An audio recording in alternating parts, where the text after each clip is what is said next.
And I think Lucas Sims has been around the block long enough. He's been playing professionally since 2012. He knows what the deal is. He knows even if he pitches sensationally tonight, there is no spot for him right now in this rotation. But at least he can open some eyes, and if they need somebody down the road, certainly he'd be the first one they look at. Right, and he's had some big league time, and he knows what happens. He knows what goes on. He knows what's not in his control. So control what he can out on the field, and that's pitch.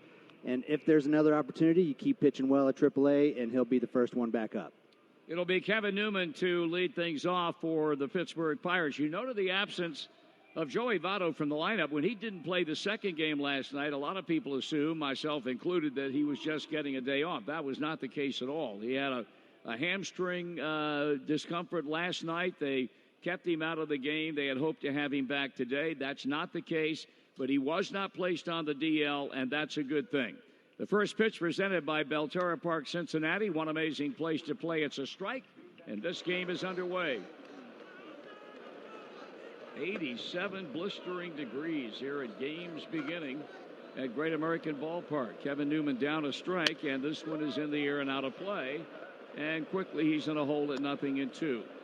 They were talking about all sorts of things about how they were going to clear a spot to give Lucas Sims a chance to pitch tonight, and the decision they ultimately made was sending left-hander Wandy Peralta out to Louisville.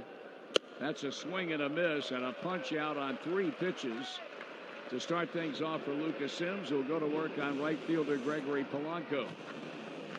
So what is interesting now is the fact that, Danny, the Reds are down to 1 left-hander in their bullpen. They had 3 in Zach Duke and Wandy Peralta and Amir Garrett, and now Garrett's the last man standing, at least temporarily so. Right, and Garrett is the guy that you want to bring in crucial situations and get the tough lefty. So it's really tough having 1 lefty, but to me, I think Matt Bowman can get the lefties out as well. He's got really good stuff to both righties and lefties. Here's Polanco, a left-hand batter, and he drills it back into deep right center field and going to the warning track and making the grab in front of the 370 sign was Nick Senzel. So Polanco gave that ball a ride, but it stays inside the yard, and it's flagged down by the rook, and the batter now will be center fielder Starling Marte.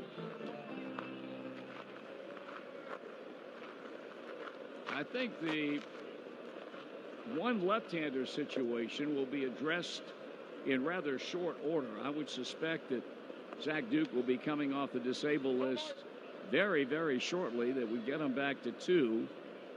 And I think there was some feeling prior to the first game yesterday, as Marte takes a breaking ball in the dirt, that Cody Reed could well be a guy who would hang around, even though he was a 26th player brought up yesterday and had to be sent back down to Louisville.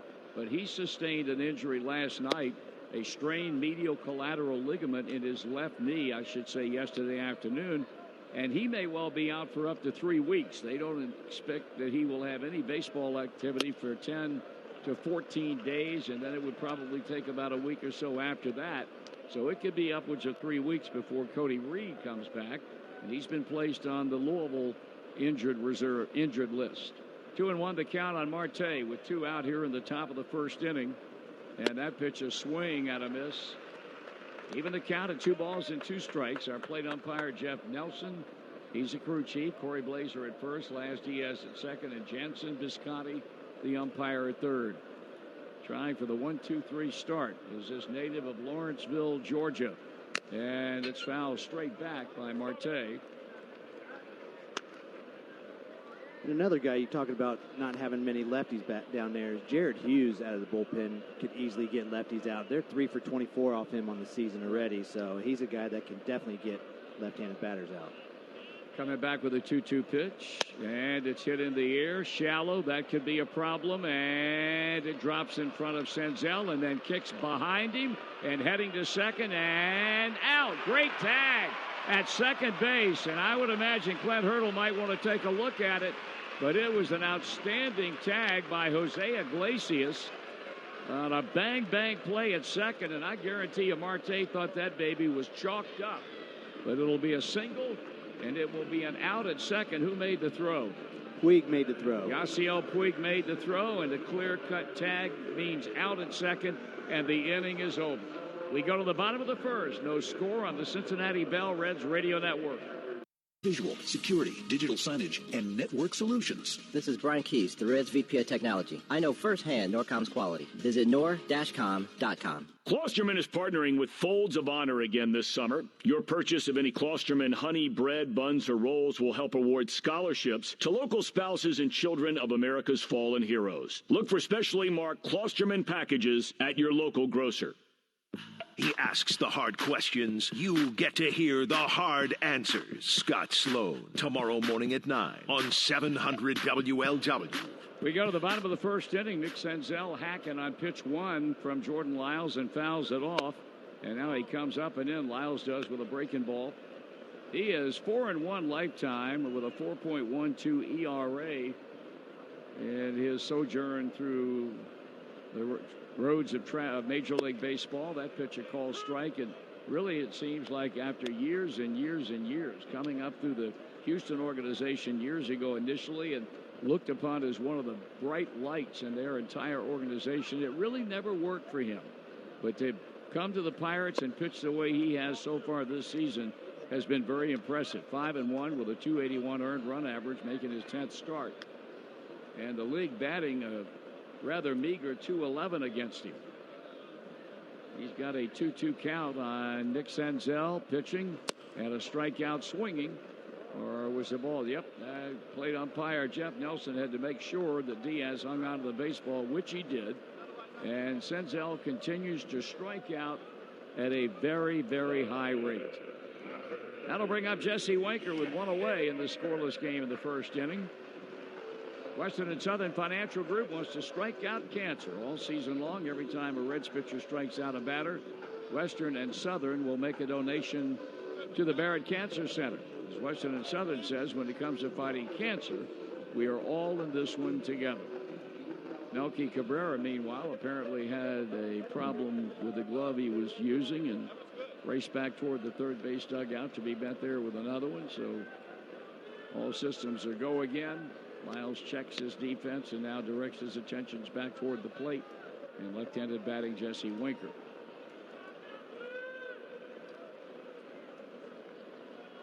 The pitch on the way, and that's taken ball one. Winker has swung the bat very well lately. He's hit 9 of the last 11 games, and over that span, a .325 batting average to slowly raise his seasonal average. Breaking ball off the plate outside. 2 balls and no strikes. Lyle's a big guy, 6'5", 230-pounder, born in Hartsville, South Carolina. Now makes his home in that state's capital, Columbia. And now it's a 3-0 count.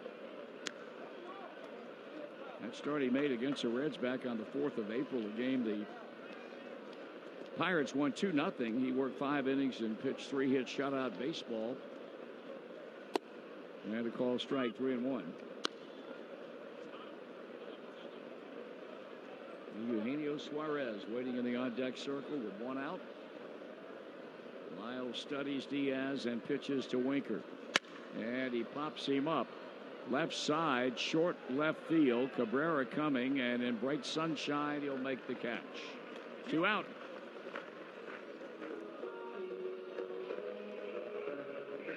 Now Suarez will bat.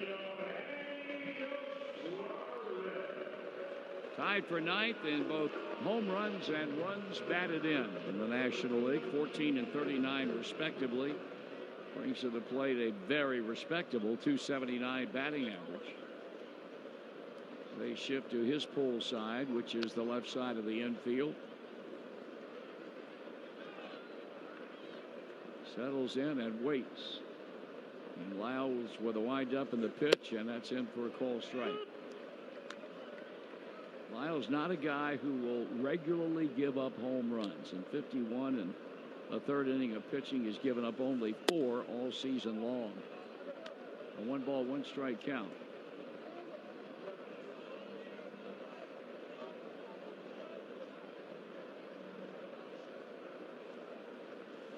Foul ball back. That pitch just a little bit in on Suarez. It was probably in his wheelhouse, but a little bit too much inside, and he was only able to foul it off.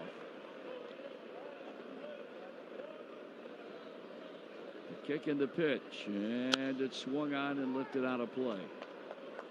12:35 tomorrow, the final game of 4, featuring Anthony DeSclafani and a Pirate left-hander, Stephen Brolt. Thursday will be an off day, and then Friday it'll be the Washington Nationals under Davey Martinez coming in for the first of 3. 1 ball and 2 strikes. Up and in to run the count to 2-2. And looking at Jordan Lyles' career numbers, his career ERA, his lowest, was a 4.33 prior to last year after being traded to Milwaukee when he had our very own Derek Johnson as a pitching coach. Indeed. 3-2 now. Second time he's gone a 3-ball count to a Reds batter.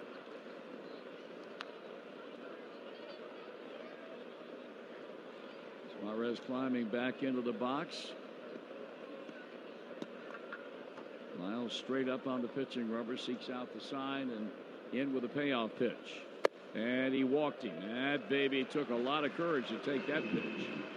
That baby was very, very close. It could have gone either way, and I don't know that there would have been an argument offered up from any side, but a walk nevertheless, and Suarez is there, and the inning continues for Derek Dietrich.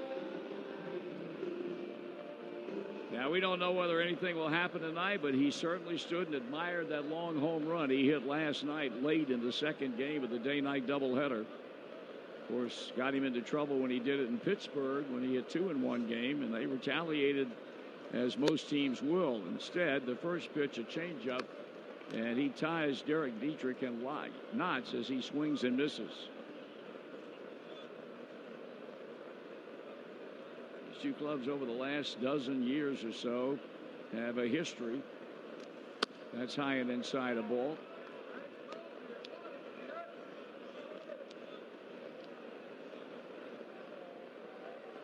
.237 batter, 14 home runs, tied with teammate Suarez for 9th in the National League, and he's knocked in 29 runs.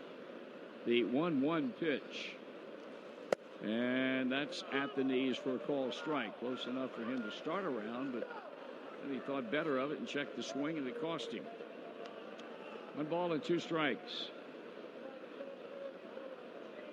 Well, if he throws that same breaking ball, I know Derek Dietrich can hit that one in the river. That's right in his wheelhouse.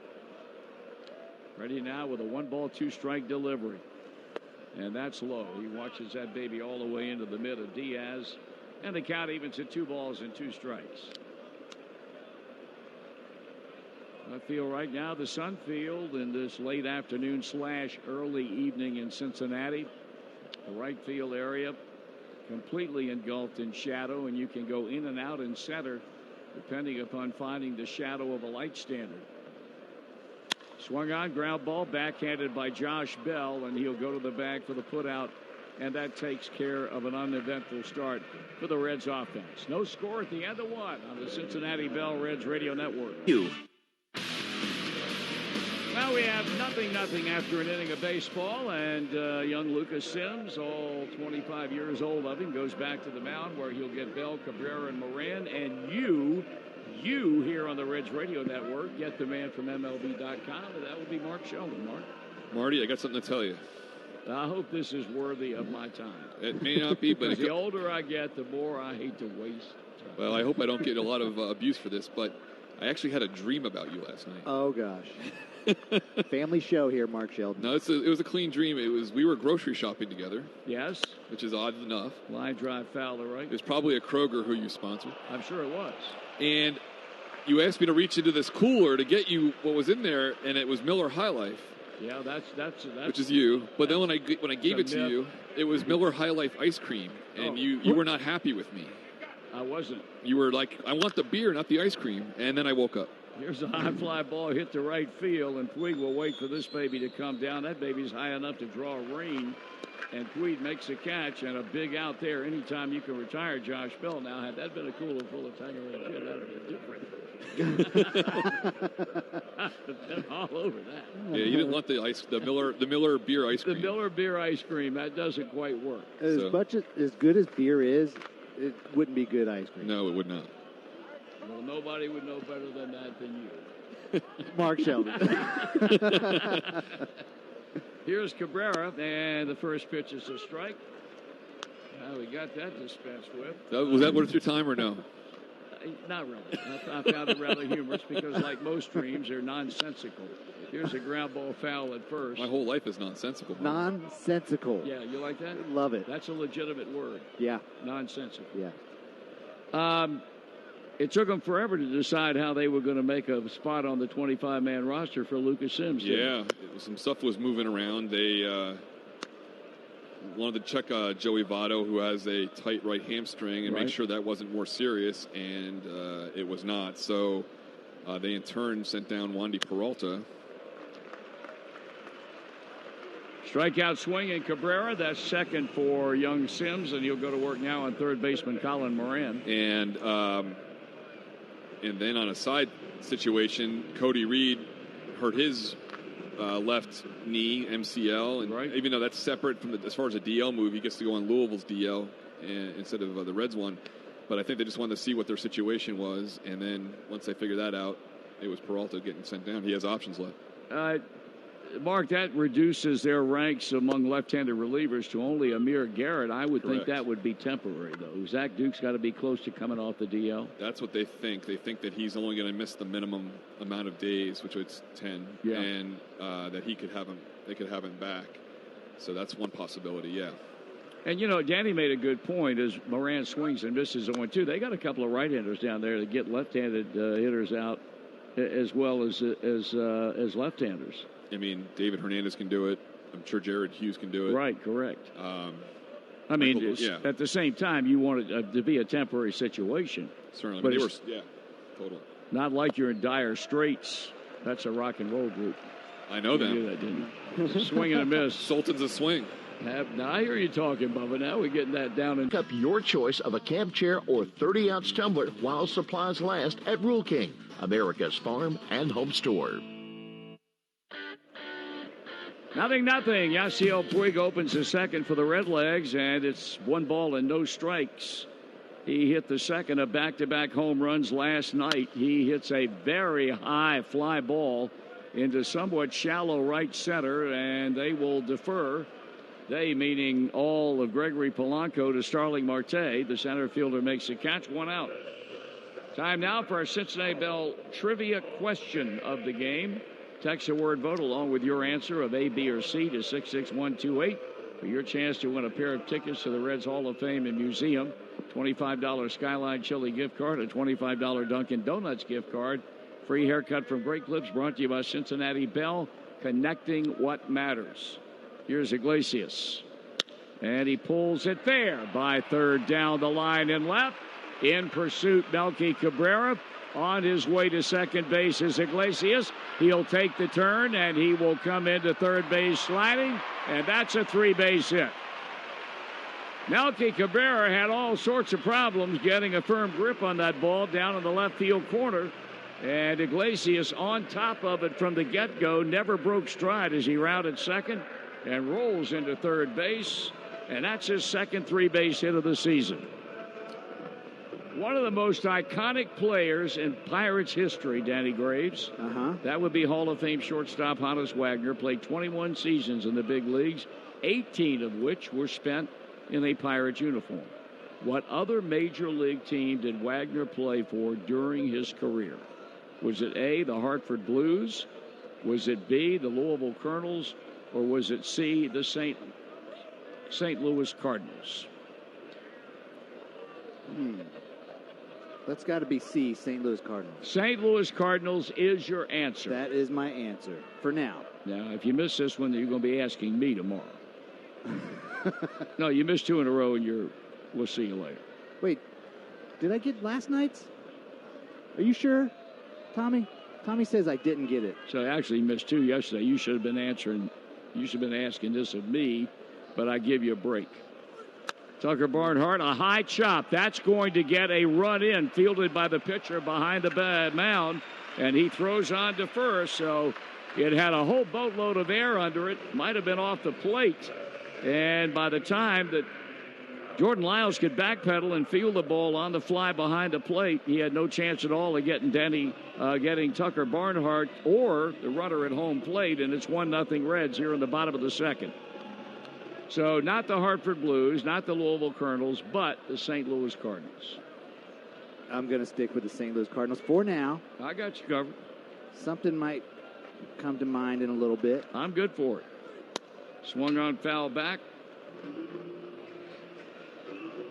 I don't know. What is something might come? What does that mean? Somebody cheats and lets you know what the answer is? No, I'm not going to do that. I would not look at my phone and get any text. I would hope not. That's not the Christian way of doing things. It is not. Here now. It is not. Back in the day. Oh, please don't go there. We won't go there. Do not go there. But I'm going to be completely honest when I give you my answer. Okay. Swung on and fouled out of play by Peraza. Just, when I say something might come to mind, I might be thinking about it and say, there's no way that it was the Cardinals. Yeah, you could do that. Yeah, that's fair enough for me. I like that. The pitch, up and in. So the Reds get a run here in the second inning on the triple by Iglesias and the ground out by Tucker Barnhart, and it's a 2-2 count on Peraza. And he hits a skimmer to short. The rookie Cole Tucker up and throwing, and the inning is over. The Reds score a run. Tommy Thrall will have the play-by-play call in the third, and the Reds early lead 1-0 on the Cincinnati Bell Reds. Looking back at Great American Ballpark, the Reds have a 1-0 lead after getting a tally in the bottom of the second inning. And back to work for the Reds is Lucas Sims after a couple of scoreless innings to get it started today. Now he will get ready to deal with Elias Diaz, Cole Tucker, and Jordan Lyles. If anybody gets on, back at the top of the order, and Kevin Newman. Another picturesque day for baseball here at Great American Ballpark in Cincinnati. Just a beautiful night. Gentle breeze straight out, but shouldn't be too much of a factor today. Sims back to work, and he brings it home. First pitch is a strike call. 0-1 on Diaz, hitting .240. No homers, 6 RBIs for Diaz. Sims out of the windup, home quickly with the 0-1. It's a breaking ball, sent in the air to right towards the line.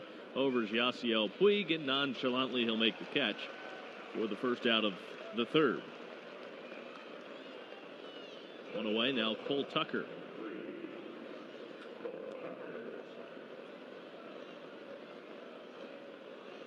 Tucker just 160, couple of homers, 6 driven in for Cole Tucker.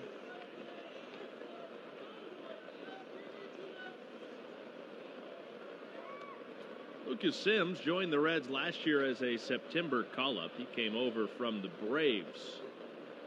Adam Duvall deal. The pitch is a strike over the outside corner. Matt Whistler, Preston Tucker also came over in that trade, the 0-1. Up and away, 1 ball, 1 strike. And Sims was in the mix to possibly make this team out of spring training. He was cut just a couple of days over to minor league camp right before the Reds left Goodyear. The pitch swung at and missed by Cole Tucker, 1-2. Now the Reds will shift. They'll put 3 on the right of second base and move Suarez between second and third. The 1-2 pitch, swing and a miss. And that's 4 strikeouts. Lucas Sims today. The changeup was filthy right there. He's throwing 94, 95 miles an hour, and that changeup looks so good and then just kind of dies right at the end at 88 miles an hour.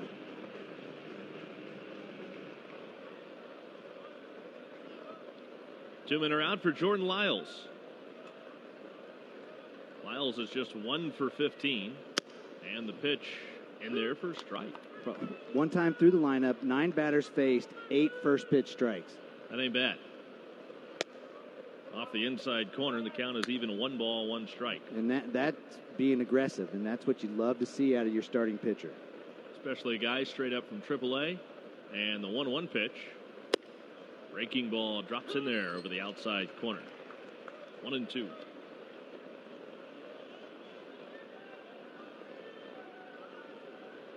Sims home with it, and a swing and a miss. Breaking ball down and away, and down on strikes, Jordan Lyles. 5 strikeouts, 1 trip through the order for Lucas Sims. 3 shutout innings in the books. Lance McAllister wraps it up during extra innings after the game on 700 WLW. Jordan Lyles is back to work for the Pirates in the bottom of the 3rd inning with the Reds up 1-0. Jordan Lyles also made the game's 15th out, brought to you by Geico. He struck out swinging to close out the top of the 3rd. Saving you money on car insurance has been Geico's home run for over 75 years. Get a quote today with a proud partner of Major League Baseball at Geico.com. Geico, so easy, a caveman can do it. Lyles ready to go back to work now against Lucas Sims, and he deals him a strike. Side corner, on the knees, quickly 0-1 on Lucas Sims. His first at bat this major league season, and the pitch is a strike, and it's 0-2.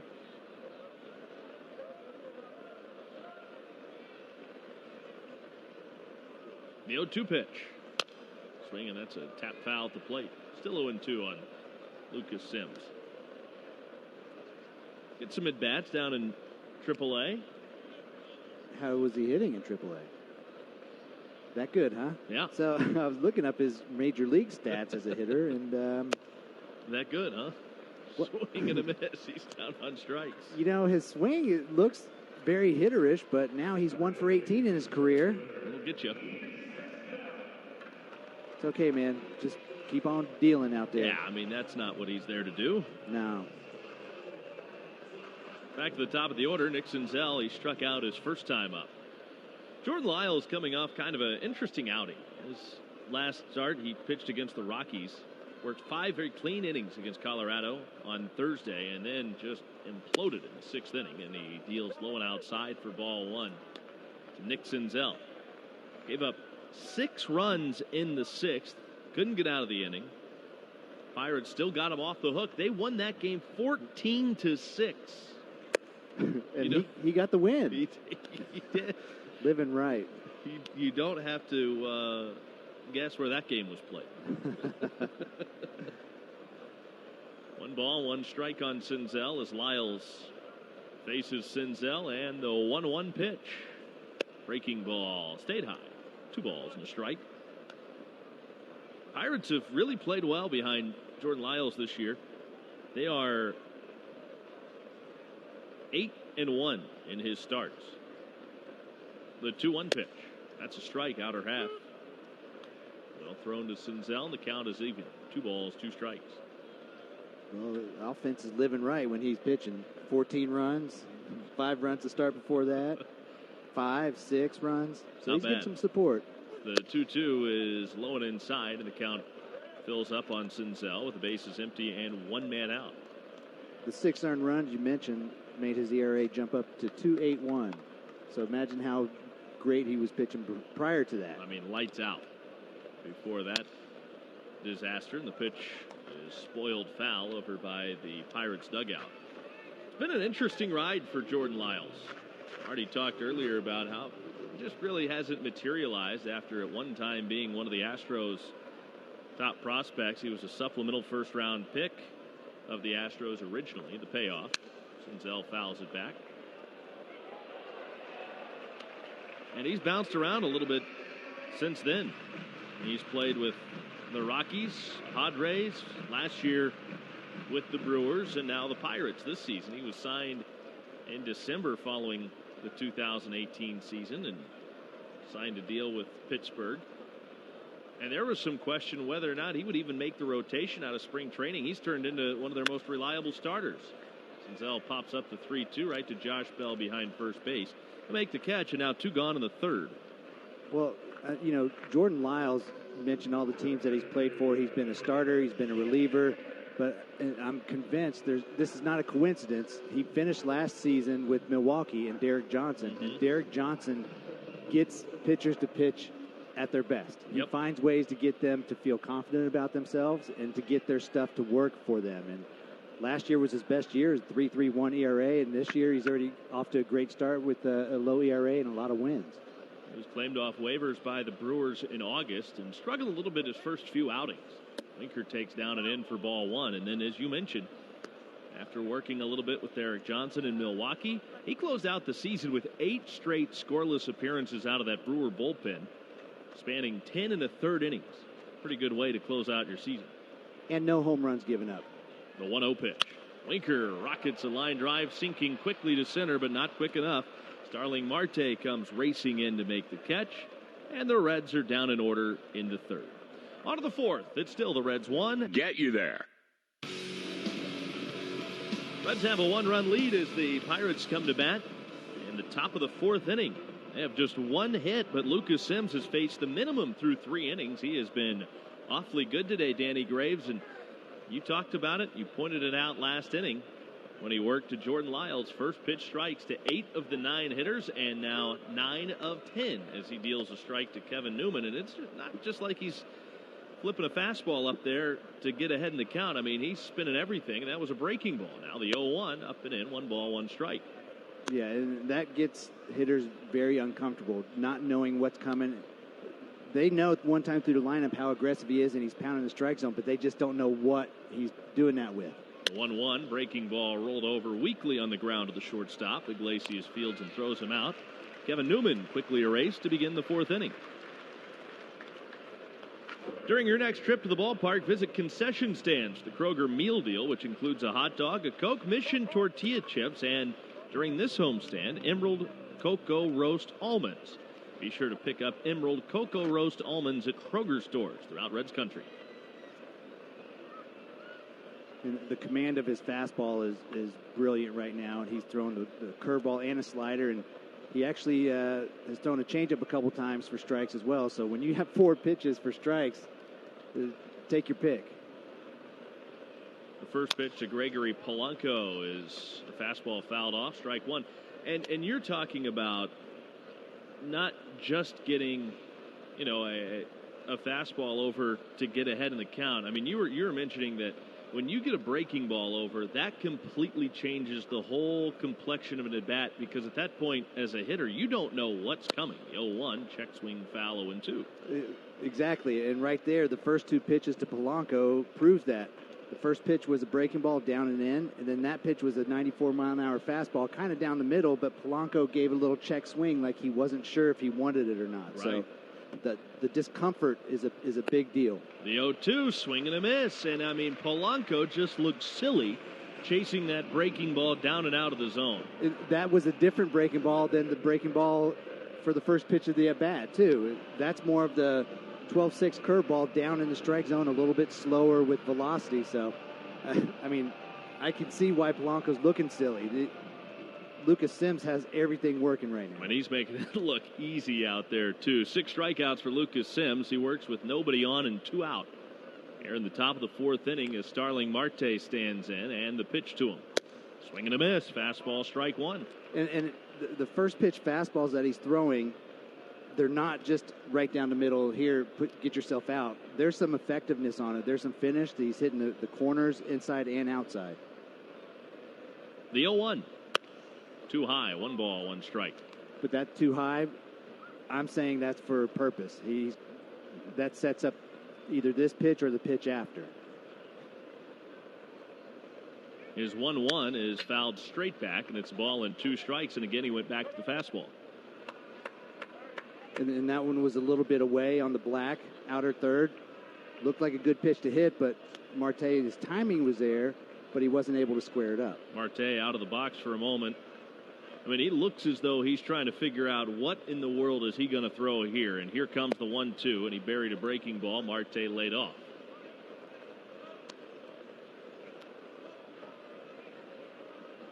Two balls, 2 strikes.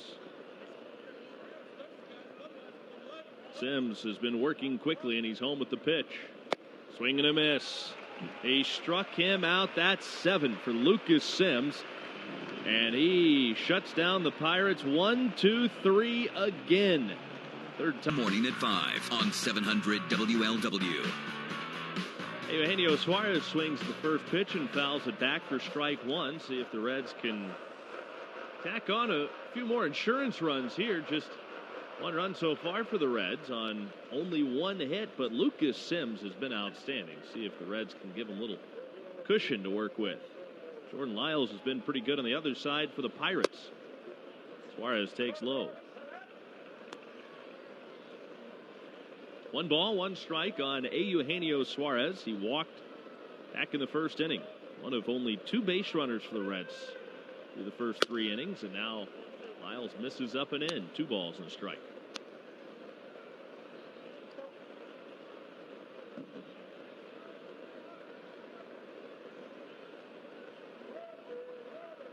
The 2-1 pitch. Breaking ball, and Suarez drives it to left, and that's going to bounce and go to the wall for extra bases. He's around first and on his way into second base with a leadoff double. And he's on for the second time tonight. See if the Reds can cash in as Derek Dietrich comes to the plate.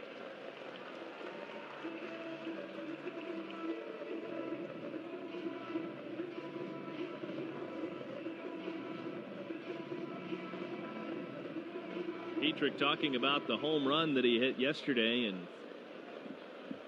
maybe it took him a little longer to get out of the box. Talking with reporters after the game, deadpan. He said, well, I talked to my hitting coach, Turner Ward. He said, slow yourself down and back it up.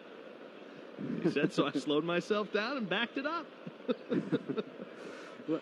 Dietrich drives one deep to right. This one's way back there, and it's gone. A 2-run shot for Derek Dietrich. It's 3-0 Reds.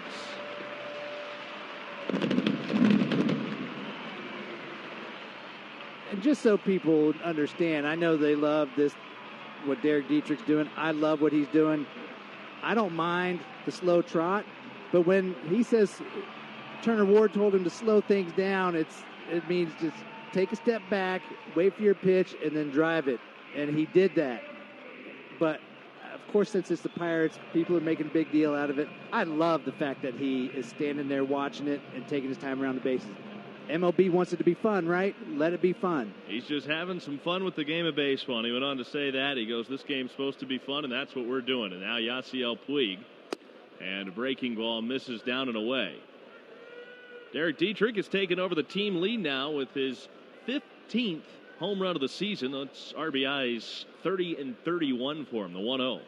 And Puig fouls it away. Of course, he and Puig went back-to-back last night. And Puig sprinted around the bases after he hit his. And that was amazing. Oh, it was classic. Of course, he got back to the dugout. He and Dietrich threw their arms around each other and shared a good smile and a laugh after that. The pitch misses inside. 2 balls a strike. And if you can't smile and laugh playing this game, then find another job. Yeah, maybe it ain't for you. The 2-1. Breaking ball fouled away. 2 balls, 2 strikes. But it's so much fun to watch people having fun. Yes. Doing their job. And you know what's so impressive about Derek Dietrich? Of course, we know how much fun he has even when he's not playing and doing the different things that he does. But looking at his numbers, 116 at-bats this year, 15 home runs. Well, Nolan Arenado, all-star third baseman in Colorado, 15 home runs and 211 at-bats. Right. It's very impressive what Derek Dietrich is doing. The pitch misses and the count runs full now on Yasiel Puig. 3 balls, 2 strikes. Read this today, and I thought this was just a staggering stat. And Puig will back out of the box. That now makes it 10 of Dietrich's last 16 at-bats. Or, excuse me. That is now 10 of his last 15 hits that have been home runs. Puig fouls the payoff back. He has homers every 8.14 at-bats, but he doesn't have enough qualifying plate appearances to officially tie Milwaukee's Christian Yelich for the National League lead in that category. I mean, just a staggering rate, the payoff. And Puig lines it to left and sinking quickly, but Cabrera gets there to make the catch. One gone, and now here's Iglesias. So even though you won't see him on that list of home runs every so many at-bats, he's still hitting them at an alarming rate. Yeah, I don't think he's worried about the alarming rate. He just likes the result. He just likes hitting them. As do we. Here's Iglesias, the pitch. And that's off the outside corner. 1 ball, no strikes on Jose Iglesias. He tripled his first time up today and then scored. The 1-0. Breaking ball off the inside corner. It's 2-0. And Colin Moran, the third baseman, was playing off the line in that first at bat, and now he's kind of hugging the line down there at third. He'll back up, and the pitch. Swing and a miss. 2 balls and a strike.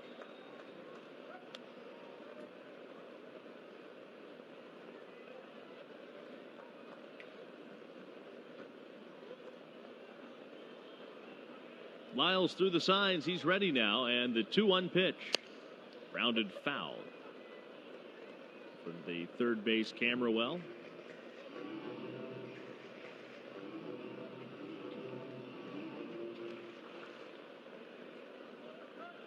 The Pirates had 3 infielders to Iglesias' pull side. Now they'll play him a little more straight up on the infield. And he fouls back the 2-2 pitch. The count holds. Still 2 balls and 2 strikes.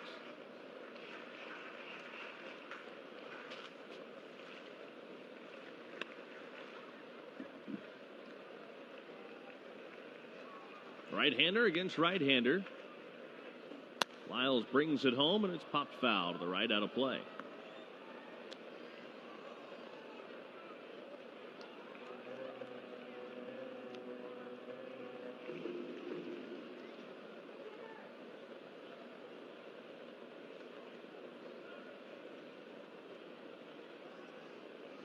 Lyles shrugs the shoulders as he picks up the sign, and now the 2-2 pitch.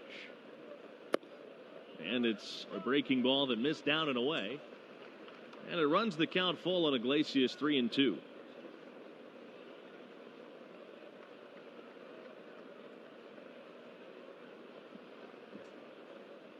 Here's the payoff pitch. And it's fouled back again. Getting closer, Tommy. That one, the sign down there. 3-2 on Iglesias.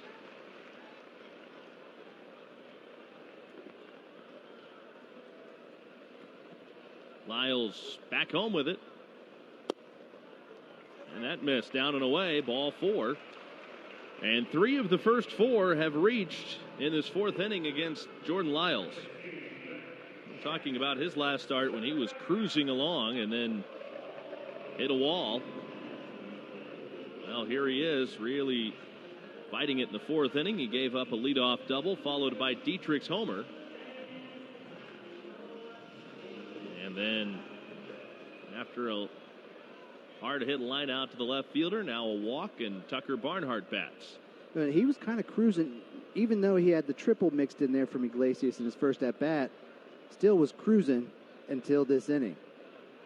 And then that 9-pitch at-bat to Jose Iglesias in this at-bat really got him working a little bit. Moved to first to check on Iglesias. He's back. Short lead for him over at first base. Lyles brings it in, and it's a breaking ball that drops in for a called strike. 0-1.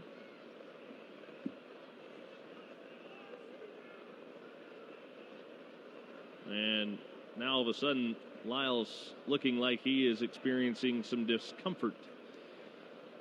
So they'll bring the trainer out. Ryan Housan will go have a look at Jordan Lyles. Clint Hurdle sauntering out there as well. And now everybody will gather on the mound. And boy, this is the last thing the Pirates need. Lyles has dealt with some injuries over his career. In fact, missed about a month of the season last year with an injury. And we talked yesterday about how many injuries the Pirates have had to deal with this year.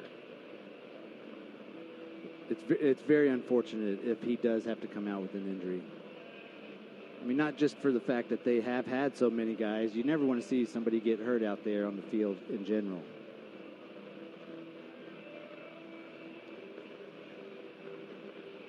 I'm looking at the replay, not really sure what that could have been, but he's going to take a couple warm-ups. So hopefully that means it's not his arm. If you feel something in your arm, pretty good chance you're not going to take any more warm-ups. Right. If you're listening today on your car, truck, radio, please remember to buckle your safety belt. This message brought to you by the Ohio Department of Public Safety. If you're not buckled up, what's holding you back? They got a couple of tosses in. Now they'll check him out, talk to him a little bit more about how he's feeling. And he kind of waved them off like, I'm okay, but now they're really questioning him.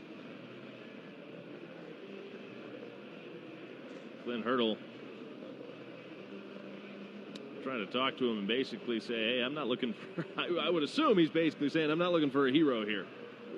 Yeah, I mean, he's trying to let him know that it's a long season and he has a long career ahead of him, and he wants to make sure that he's okay to stay out there. Because some pitchers are hard-headed. Most of us were. You want to stay out there at all costs. And that with Cody Reed last night. Yep. He sprained his MCL, but he went out there and continued to pitch through it and pitched well. And then turns out that he's not okay. I thought that was pretty impressive when we found out today that he's going to be hurt for, he's going to be shut down for a couple of weeks. And the way he still gutted through that performance yesterday, it was impressive. Runner on at first, one out. Lyles is going to stay in this game as he goes to work now against Tucker Barnhart. The switch hitter's up there left-handed, grounded back to the pitcher, but drove in a run his first time up. And he takes outside. 1 ball, 1 strike. It was after the first pitch to Barnhart that something flared up on Lyles, and they came out and took a look. The 1-1 pitch. Strike called outside corner, 1-2.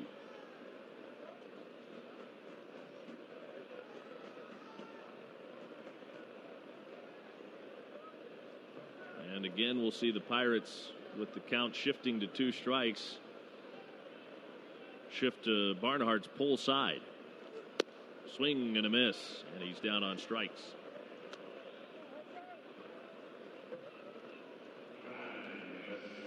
Here's Jose Peraza.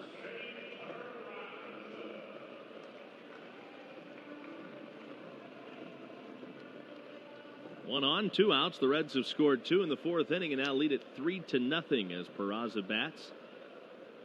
He's 0 for 1 with a ground out to short.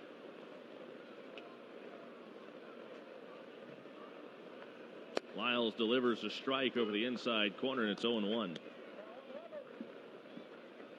And Lyles grimaced again after that pitch, like something didn't feel right.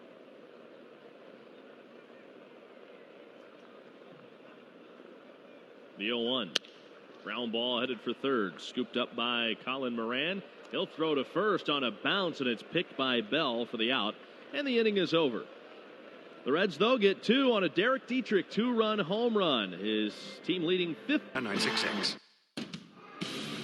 This reminded Don't Miss Star Wars night here this Friday night. Purchase the Star Wars ticket package presented by Skyline Chili and get your ticket to the game and a limited edition Darth Vader bobblehead plus.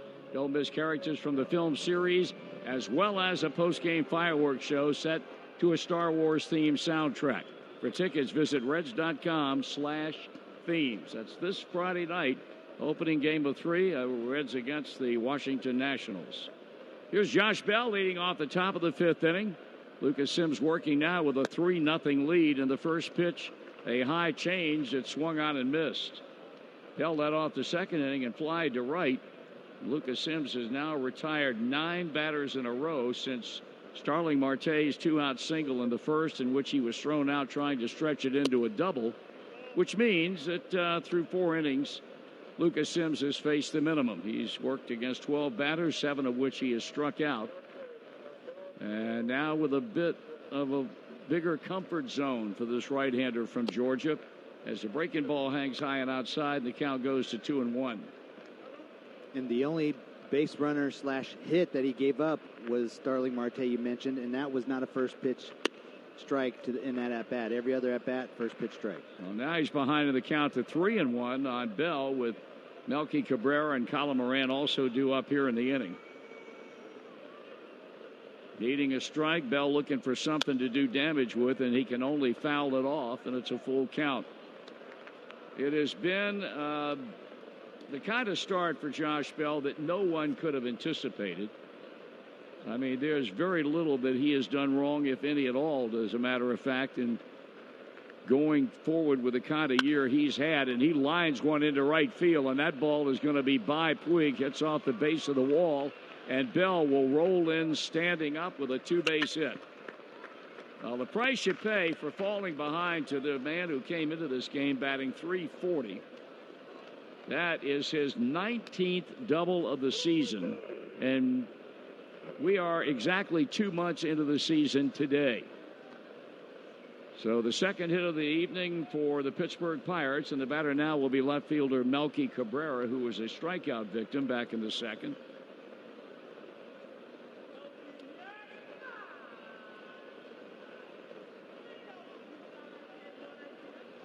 Cabrera, who's just had an outstanding year in his own right. He was not even considered to be a regular player when the season began, but as things turned out, he was, and took advantage of it as he takes a Lucas Sim curveball for a strike. He got a chance to play right out of the chute when Gregory Polanco, who had the shoulder surgery on his left shoulder last September 12th, was not ready to begin the year. They finally activated him on the 22nd of April. But Cabrera got a chance to play, and play he did. And now finds himself as a pretty much of an everyday player, even more so now with Corey Dickerson out and on the disabled list. Getting a .333 with 3 home runs and 16 RBIs, and now waits on Sims in the 1-1 pitch. Checking the runner dealing, and a very high pop-up. Foul territory, first base side. Derek Dietrich in front of the Reds dugout and makes the catch.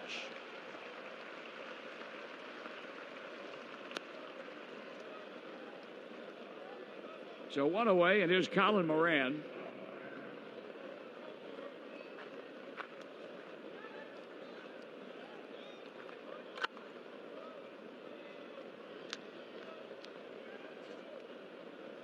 Moran back in the second inning, also struck out. He just joined us. The Reds have a 3-0 lead, scoring in the second on a 1-out triple by Jose Iglesias and a ground out by Tucker Barnhart. And then in the last inning, a leadoff double by Suarez. And here's a liner caught by the second baseman, and the flip on to Iglesias, and that is a double play. So he continues to face a minimum as we go to the bottom of the 5th, and the Reds continue to lead 3-0 on the Cincinnati Bell Reds Radio Network. After 4.5, the Reds lead the Pittsburgh Pirates 3-0, and there's a new pitcher on the mound for Pittsburgh, and it is Jeff Hartlieb, on for the 5th time of the year. Only 3 2/3 innings pitched, a 7.36 ERA. Pitching line on Jordan Lyles, 4 innings of 3-run baseball earned. He gave up as many hits with 2 walks and 3 strikeouts. And now it'll be Hartley facing the 9 1-2 batters, Lucas Sims and Nick Senzel and Jesse Winker. The MLB Ballpark app will complete your next visit to Great American Ballpark. Buy and manage game tickets, redeem special check-in offers, access exclusive content, and much more. Download the MLB Ballpark app right now. We demand that you do that. Demand. I love it. Yeah. It's really pretty good. Yes, it is. Here's a pitch, and it's in for a strike. God bless the Dayton Dragons for what they announced would officially get underway tonight. Here's a swing and a foul at Fifth Third Field. And all in response to the widespread damage caused by the weather emergency last night. The Dragons accepting non-perishable food items at Fifth Third Field for all 6 games on the current homestand, beginning with tonight's game. And cash donations will also be accepted. Lucas Sims strikes out swinging. All non-perishable food items collected at Fifth Third Field from tonight through June the 2nd will be donated to the Food Bank Incorporated. Additionally, the Dragons will conduct a pass the bucket at each game during this homestand for fans wishing to donate money, and all proceeds will be donated to the American Red Cross Dayton chapter. All fans with tickets to any of the 6 games on the current homestand who are unable to attend a game or games due to issues related to the weather damage may exchange their ticket to any future Dragons game this season based on availability. So we congratulate the Dragons, and certainly we send out our prayers and our thoughts and our positive hopes to all those people affected by the very, very damaging and destructive weather that we had in so many parts of what we refer to as Reds country last night.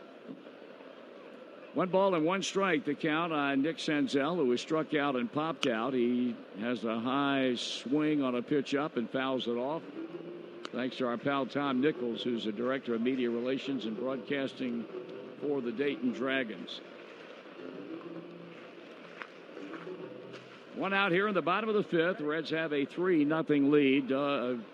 Jeff Hartlieb in his first inning of work. Foul ball.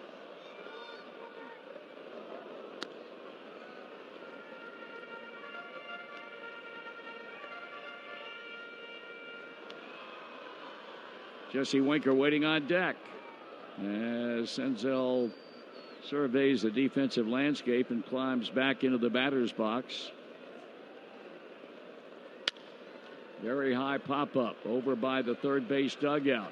And Osuna reaches in but can't reach in far enough, and Senzel will hang around. Fans, it's Bowtie Tuesday with Mike's Car Wash. If the Reds win tonight's game, you'll save $5 off an ultimate wash tomorrow at all Mike's Car Wash locations. And Mike's will donate $1 for every car wash to the Reds Community Fund.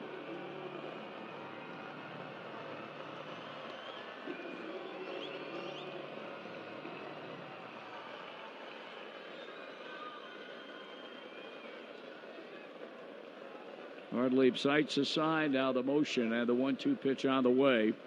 And that one is hammered to center field. And Marte gets turned around and cannot make the catch. 1 bounce and into the seats. And that'll be a ground rule double for Nick Senzel. He got completely turned around, and then while still going back hard, he reached up but failed to come up with the ball. 1 bounce on the track and into the seats in that area just below the PNC power stacks in almost center field, deep right center, and Senzel at second with his 4th double. And you don't see Starling Marte do that very often. He's a very good center fielder, but that ball was hit so hard it may have been knuckling off the bat a little bit from Senzel. So let's see what Jesse Winker can do about getting him in. He flied to left and lined out to center in his first 2 times up.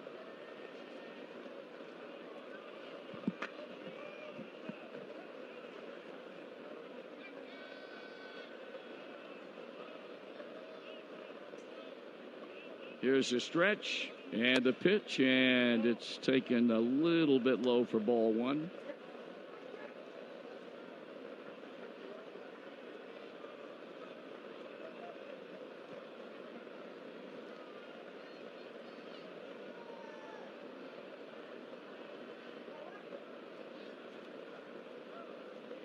Now the 1-0 pitch, swinging on a foul ball to left, and that ball will be back in the seats. We were making reference earlier to the Star Wars ticket package, and we want to underline and make sure you understand that this is a ticket package Friday night and not a gate giveaway. You have to buy this package in order to get the bobblehead.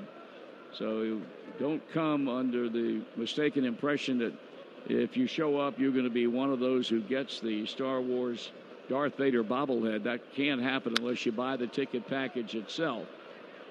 And it's going to be a big night here at the ballpark. Star Wars will forevermore be a very, very popular series of motion pictures. And normally fans turn out, and I got to tell you, based on our getting one of the bobbleheads today, the Darth Vader bobblehead's pretty cool. Just another one to add to your collection. I got a big collection too, Bubba. However, I read tonight, and I'm going to be all over it. I'm sure if Amanda's listening, she will agree that on our next trip into Milwaukee, one of the stops that we make will be at the National Bobblehead Museum and Hall of Fame up in Milwaukee. Here's a smash, base hit to right, and it's going to be a 4-0 ball game. Winker will try for second. Here comes the throw, and he's in sliding with a double. Back-to-back doubles net the Reds another run and a 4-run lead here in the 5th inning. Winker's 8th two-base hit of the year and his 18th run batted in.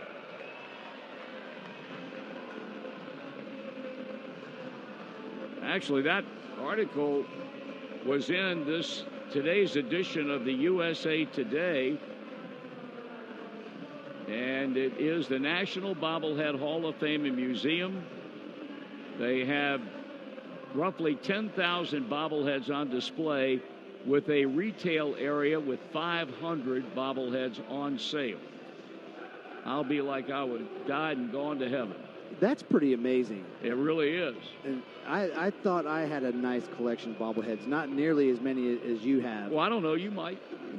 I got a lot of them. No. I have enough to have a starting lineup and a few extra players, and I have some announcers. I have a Marty Brenneman, Joe Nuxall bobblehead. Very good. Yeah, it's pretty amazing. Well, I'll be all over that one the next time we go to Milwaukee to check that out. Quick trip to the mound by Ray Searage, a pitching coach, and he's just now making his way back into the third base dugout. And Jeff Hartley will now deal with Eugenio Suarez, who's been on twice tonight with a walk and a two-base hit. He was on base in the last inning when Dietrich homered. So did that article say that if it was only sports bobbleheads, or is it just famous bobbleheads? Swing and a foul. No, I think it's everything. Everything? Yeah, let me go back and check it out. I'm pretty sure it's not restricted to just sports bobbleheads. They even have some knuckleheads in there. Let's see. And we have some of those here, too. You definitely got one. There's no question about that. You're killing me. That pitch is taken for a ball. And the count is 1-1 Let's see here. No, you got them from all areas. Oh, that's all cool. Areas of celebrity. The Brewers Racing Sausages are in there, and the Nationals Racing Presidents are on display. That ball fouled back. Well, how can you not have the sausage race bobbleheads if it's in Milwaukee? That has to be there. Well, I agree.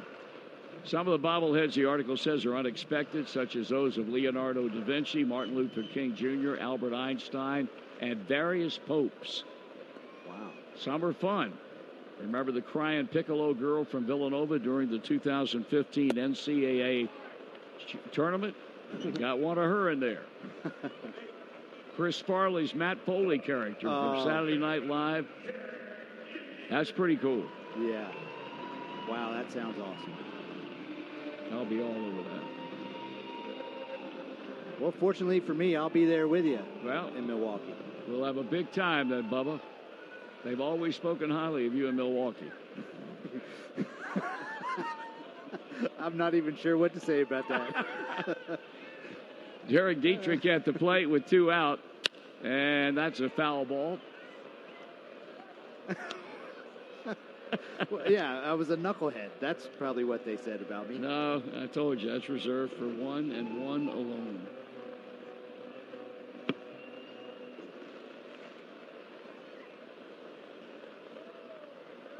We're having so much fun in here, I forgot to tell you that Suarez struck out swinging.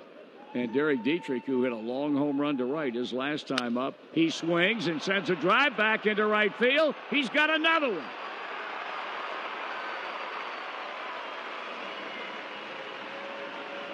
Back-to-back at bats Back-to-back home runs for Derek Dietrich, who runs his season's total now to 16. And the Reds' lead goes to 6-0. It has been some kind of storybook season for this young man from Northern Ohio. Very, very impressive. I mean, and that ball is in off the plate a little bit. It's just a little cutter or cement mixer, basically. But, gosh, he got the barrel to that ball so quickly. And he is so stinking strong. He really is. There's a swing and a miss by Yasiel Puig.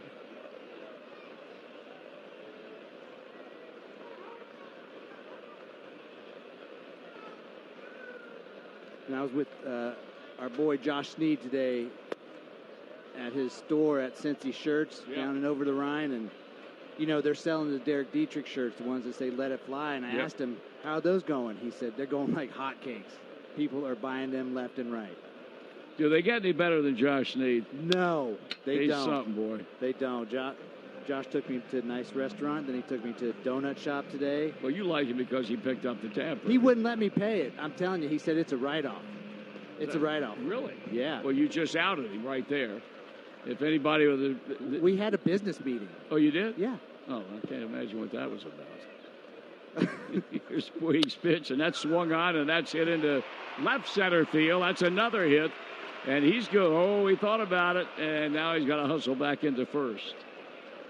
I tell you, Puig, I've seen him do this a few times. When he gets out of the box so fast, and then he puts on the brakes, I don't think anybody puts on the brakes as quick as he does. It looks like his top half will separate from his bottom half. That's what it looks like. I'm not kidding you. He puts on the brakes about as good as anybody you've ever seen. Yeah. So young Mr. Jeff Hartlebe is having a tough time here in the home half of inning number 5. The Reds have scored 3. They plated 5 runs in the last 2 at-bats. And they bat on now with Jose Iglesias stands in, and he has tripled and scored and walked.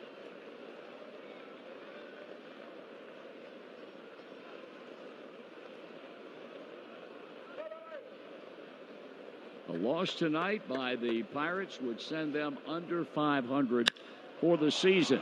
A bomb to straightaway center field. It is off the wall. Coming hard to third is Puig. They're going to bring him around. And now they hold him up. J.R. House had every intention of waving him in, but then he realized that Marte got that throw back toward the infield. Kevin Newman went out in the shallow center to take the throw. And at that point, the Reds' third base coach threw up the stop sign. And I think it was easy for him to throw that stop sign up, too, because Puig started to slow down a little bit when he was coming into third. So 2 extra base hits tonight for Jose Iglesias. Tucker Barnhart becomes the 8th man to bat in the inning. He's bounced out and struck out. His ground out got a run home back in the second. Ball 1. So Josh is headed to Vegas, huh? For a show at the MGM? MGM, that's big time. He might be too big time for us now, Marty. I don't think he'd ever try and big time anybody.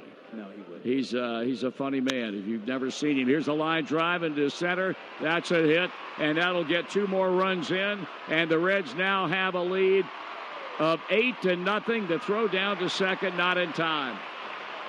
2-run single for Tucker Barnhart.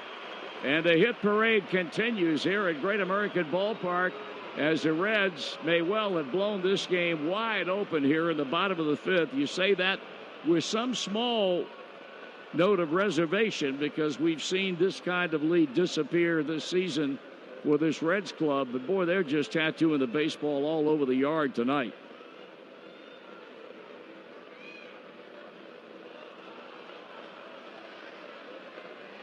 What the hell happened there? I'm wondering if Tucker Barnhart came off the base and they tagged him. Apparently that's exactly what happened. Everybody was a little bit confused as to exactly what occurred. Tucker throwing his hands out to each side as he comes down toward the home plate end of the dugout, and we see the tag being applied.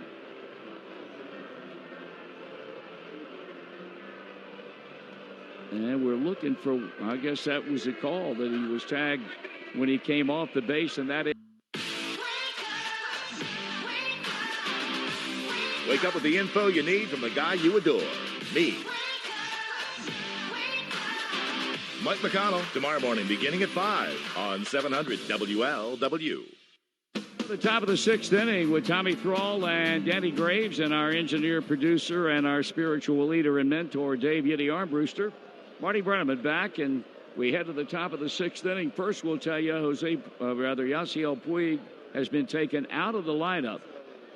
Danny mentioned about him slowing down going into third base, and you just wonder if he didn't experience some type of lower body problem that has taken him out of the game. And the Reds now have Kyle Farmer at second. Peraza goes to left, and Jesse Winker moves over to play right.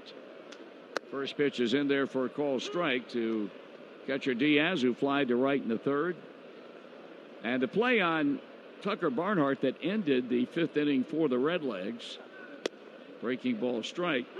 It goes down as a 2-run single, and he was put out 8-2 to 5. Starling Marte to Diaz. 8-2 to 4, I should say, to the second baseman, Kevin Newman. 1 ball and 2 strikes. 53 pitches. That's a total that Lucas Sims has thrown so far tonight. And now he misses high with a fastball to even the count at 2-2. They've had 2 hits. Marte single in the first, thrown out at second, trying to stretch it to a double. And then Bell opened the last inning with a double and then was doubled up on Moran's line drive to second. Did he go around? He did on a breaking ball. And Diaz, a strikeout victim, and that's 8 of them now for Lucas Sims, and that's a first down of the 6th inning.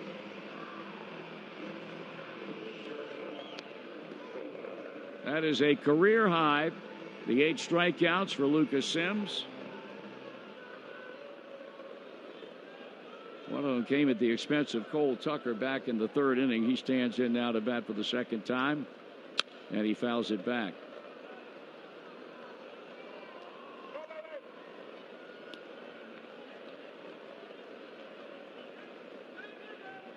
Reds have had a 9-hit attack tonight, 6 of them coming in the last inning. Ground ball to first, and there's Dietrich. He will wave away Sims and take it himself. And they're 2 up and 2 down.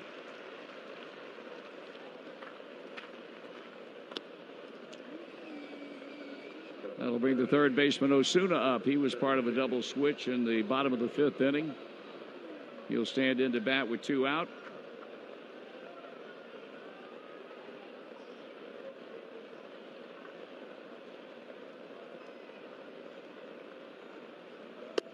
First pitch, a breaking ball strike, and he's thrown that curveball for strikes all night.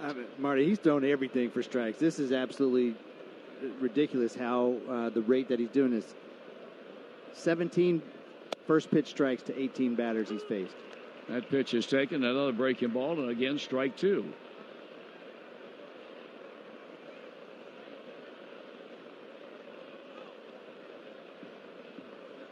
In the dirt, tried to get him to chase, and he was not having any of it.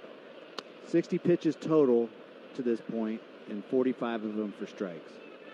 That's pretty impressive. Yes.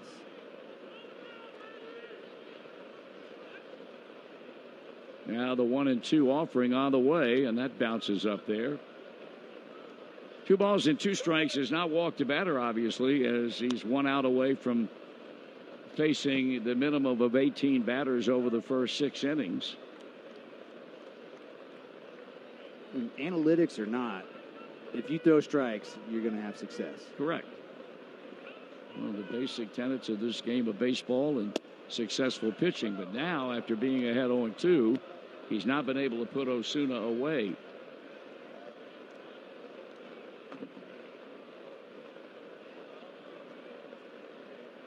Now the payoff pitch coming to the right-hand batter, and he walked him. Well, there's one that he's missed with, and not happy about himself as he goes to work now on the leadoff batter, Kevin Newman.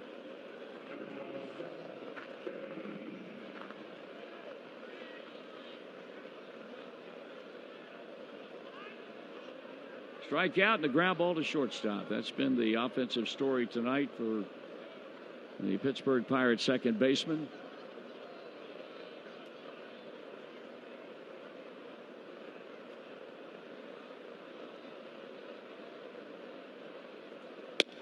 Breaking ball inside. 1 ball and no strikes.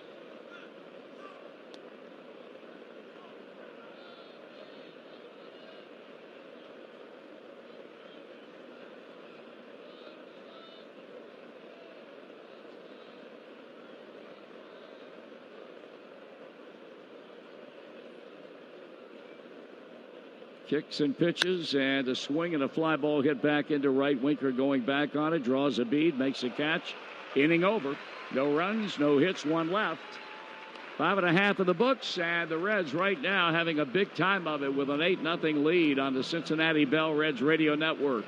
This is 700 WLW. On we go, bottom of the 8th inning, and the only man who did not bat in the 5th will lead things off here in the 6th, and Jose Peraza. 2 balls grounded down to the left side of the infield tonight. 1 to short and 1 to third. It's a Reds 8, and it's a Pirates nothing, and the pitch is fouled off on a pitch in on his hands. 0-1. Jeff Hartley back for his second inning of work after being battered around from pillar to post in the 5th.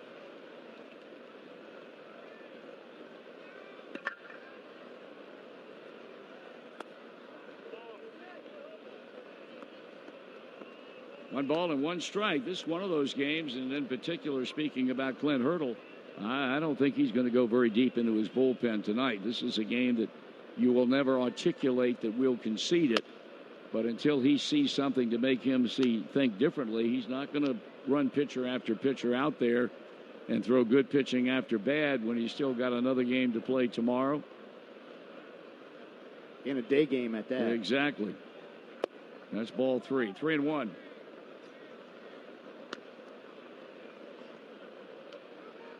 Well, generally, the bullpens do have at least one mop-up guy, so to speak, and we've all been that guy at some point in our careers, and right now, Hartlieb is that guy. Here's a high fly ball headed toward Marte in center, and that catch is made. 1 out.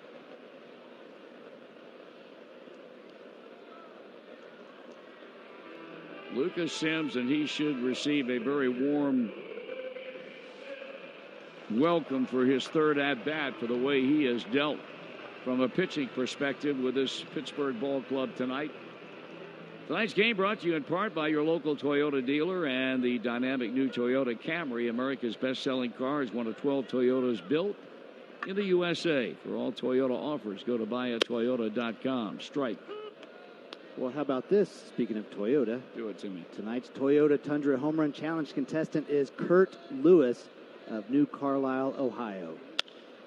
That ball is hit in the air to left. Melky Cabrera going toward the line, locating the ball and making the catch. 2 out.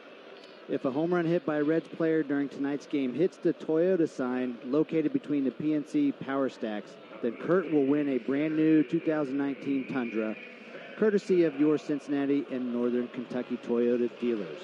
Let's do it. 2 men up, 2 men down. Nick Senzel, he's a guy that got things going in the last inning with a 1-out double.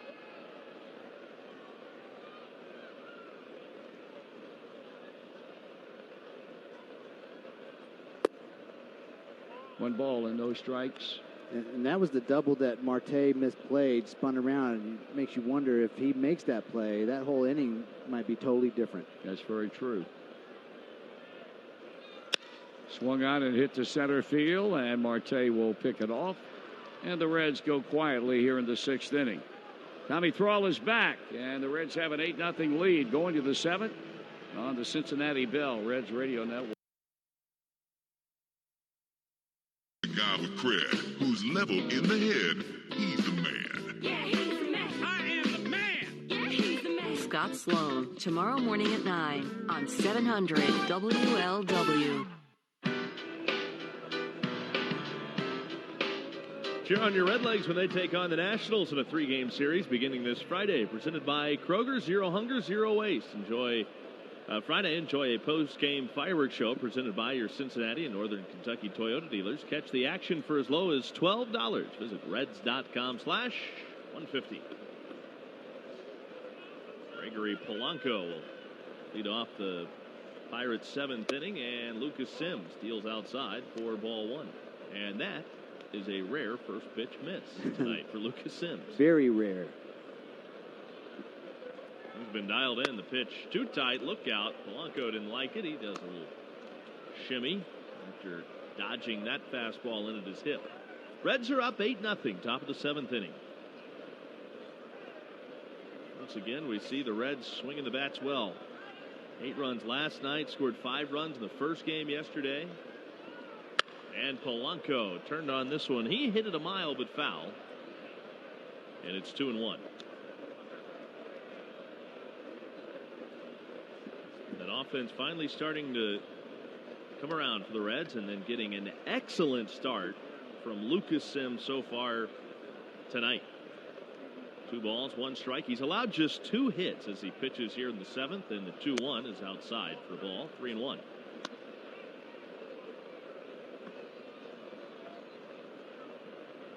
Gregory Polanco, Starling Marte, Josh Bell. They're the do-up, swing and a miss, 3-1 pitch, and Polanco nearly came out of his shoes chasing that fastball, but he came up empty.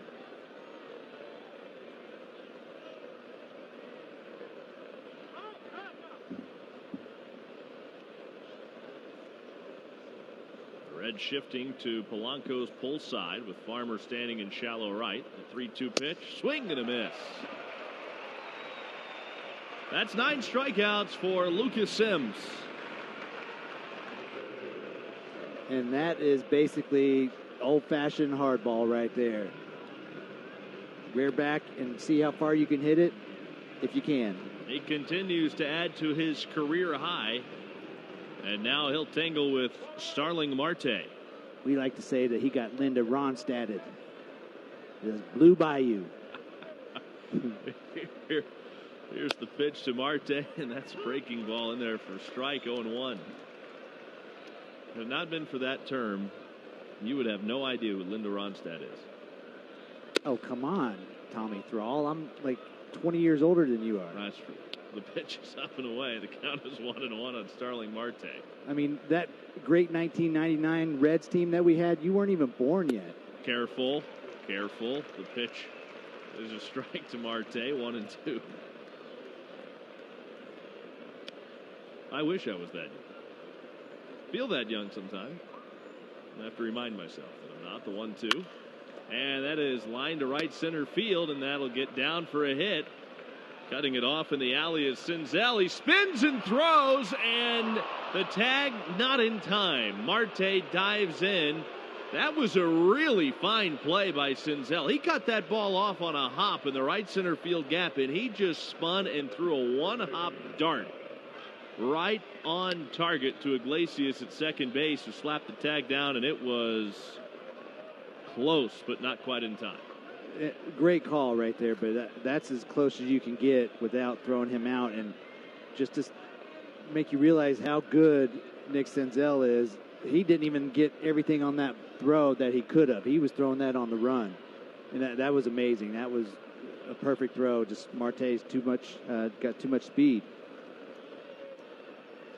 Runner at second with 1 out, and Josh Bell comes to the plate. He doubled leading off the 5th inning, then was doubled off of second base, and Lucas Sims will spin and lift the runner back to second base.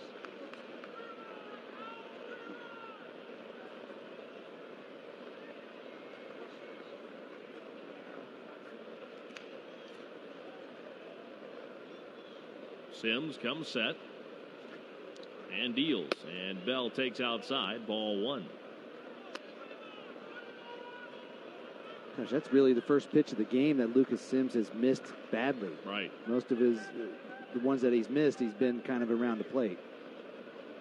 And keep in mind, he fell behind Gregory Polanco and gave up that double to right center by Marte, and now he misses high. 2-0 on Josh Bell. The pitch count right now it's 77 for Lucas Sims. You'd figure that's not bad. So he should be in pretty good shape, but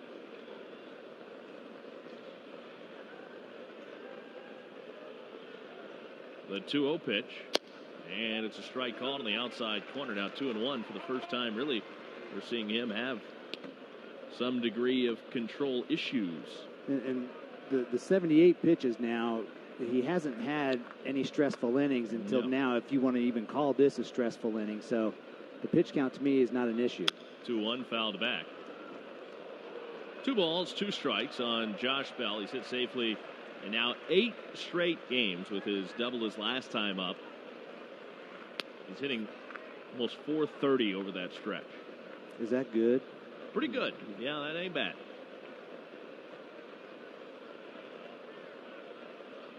Marte away from the bag at second base. Sims home with the 2-2. Breaking ball chopped to the mound. Sims will glove it. Had to wait for it to come down. Now throw in time to get Bell. And I know this is thinking a little too far ahead, but with Lucas Sims, knowing that he's probably only going to get this one start, I just want to leave him out there and let him go as long as he can, as hard as he can. And that way you can hopefully get an off day for the whole bullpen. On that play, Marte moved up to third base. Now 2 outs, and the batter is Melky Cabrera. I would guess that's kind of along the same lines the Reds' thinking would be at this point. See how much you can get out of him. Yeah, I mean, it would be huge to have an off day for the whole complete bullpen tonight. They'd be fresh for tomorrow's day game. The pitch is fouled into the netting past the third base dugout. Strike 1 on Melky Cabrera. And then, of course, you have the off day on Thursday. And then you go into that National Series over the weekend. And you would figure that everybody'd be in pretty good shape. That would be ideal. Here's the 0-1. And there's a fly ball to right field over towards center. It's Winker. He's there, and he's got it. The catch is made, and the inning comes to a close. No runs, 1 hit, no errors, and 1 man left on base. Time to stretch at Great American Ballpark. Reds are Jesse Winker, Eugenio Suarez, Derek Dietrich bat in the Reds' 7th inning, leading 8-0 over the Pirates. The Reds for consecutive wins, and there's a swing and a tap foul outside of the first base line. Strike 1. And the Reds have been trading wins since all the way back to the series finale against the Cubs when the 2 teams met here at Great American Ballpark. So the Reds have not had back-to-back wins since May 15th and 16th. Winker takes down and away. They've been a game over 500 in that stretch, but now trying to get to a point where they're just 3 games under 500 overall on the season. If they can get a win today. There's a bouncing ball right at the second baseman, Kevin Newman. He gloves and throws out Winker, 1 down in the 7th. Now Eugenio Suarez. Not a bad night for him. A walk, a double, run scored. He struck out his last time up, but he's been on base 2 out of the 3 trips to the plate.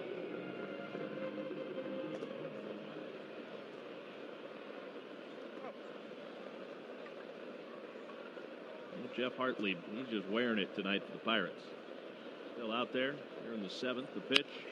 Suarez fouls it into the netting above the Reds dugout. But to his credit, the Reds just jumped all over him in the 5th inning.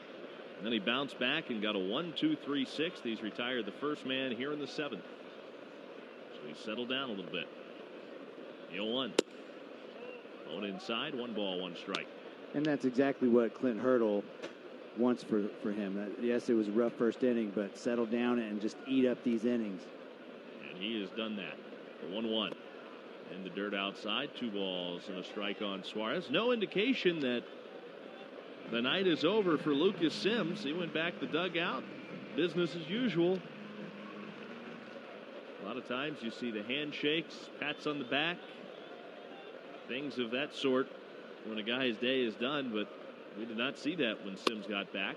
The pitch up and in for a ball to Suarez. It's 3-1.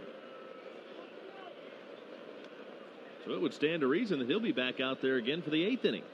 Yeah, Let's just hope for a real quick 8th inning because I want to see him back out there for the 9th. You're telling me. 3 balls, 1 strike on Suarez. The pitch. Outside. Ball 4. He walks for the 2nd time. And now he's aboard with 1 out for Derek Dietrich. Comes to the plate again with the man on. 2 taters already tonight.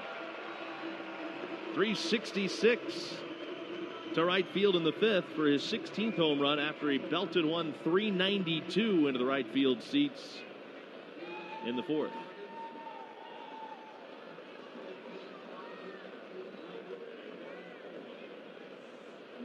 The pitch.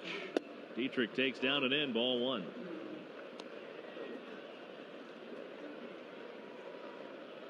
He seems to like hitting off of Pirate pitching. Yes. He wishes he could play these guys every series. Swing and a miss, and the count is even 1-1. He has belted 6 homers against the Pirates this year. That is 6 of his 16.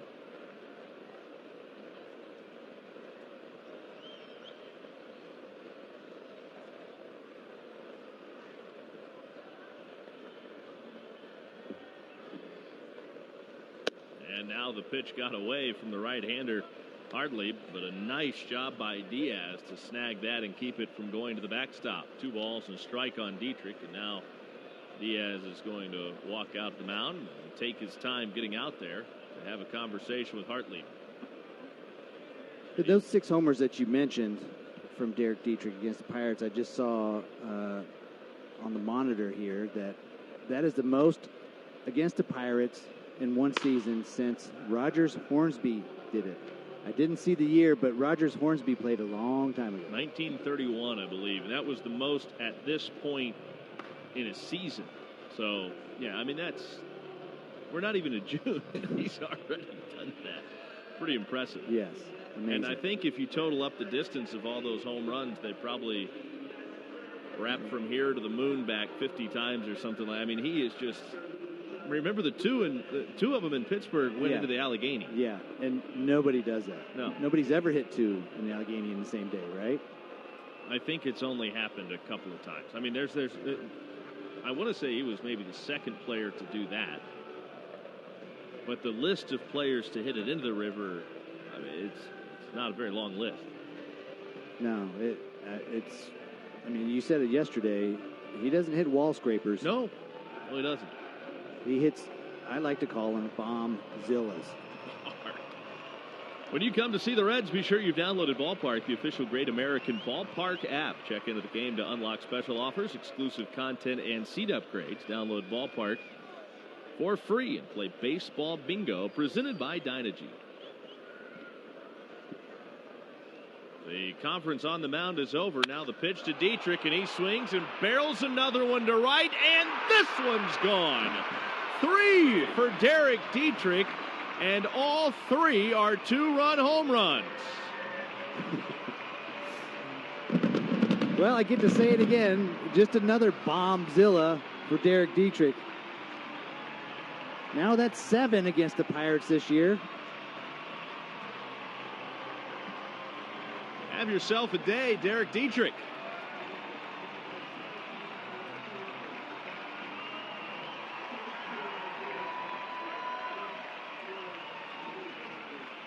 That is the first career 3-home run game for Derek Dietrich. And this crowd's still on its feet as he gets back to the dugout. That one a curtain call.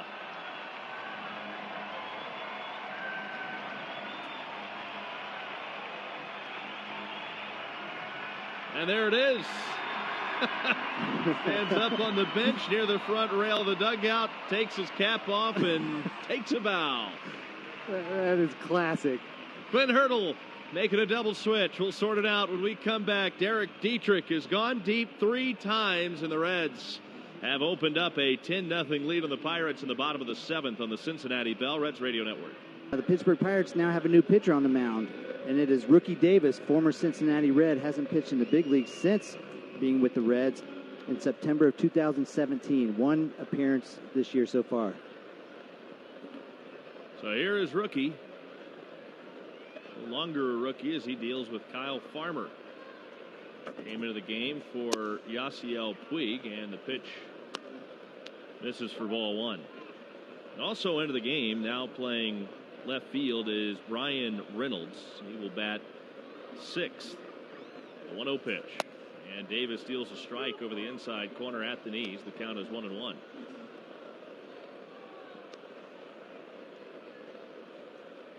Right-handed pitcher, right-handed batter. And the former Red gets the sign and delivers. 1-1 pitch. Grounded foul. Outside of third base. 10-0 Reds. Derek Dietrich, the story of the night. Belting 3 home runs, all of them 2-run shots. Home runs 15, 16, and 17 for his first career 3-home run game. And the pitch is outside and low. 2 balls and 2 strikes on Kyle Farmer.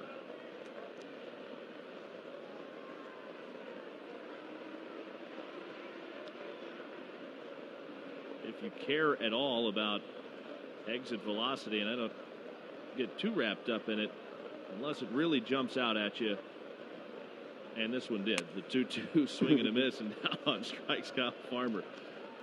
That last home run that Dietrich hit left his bat at 107.8 miles an hour. Yeah, it got out of here in a hurry. Yeah, it did. It did.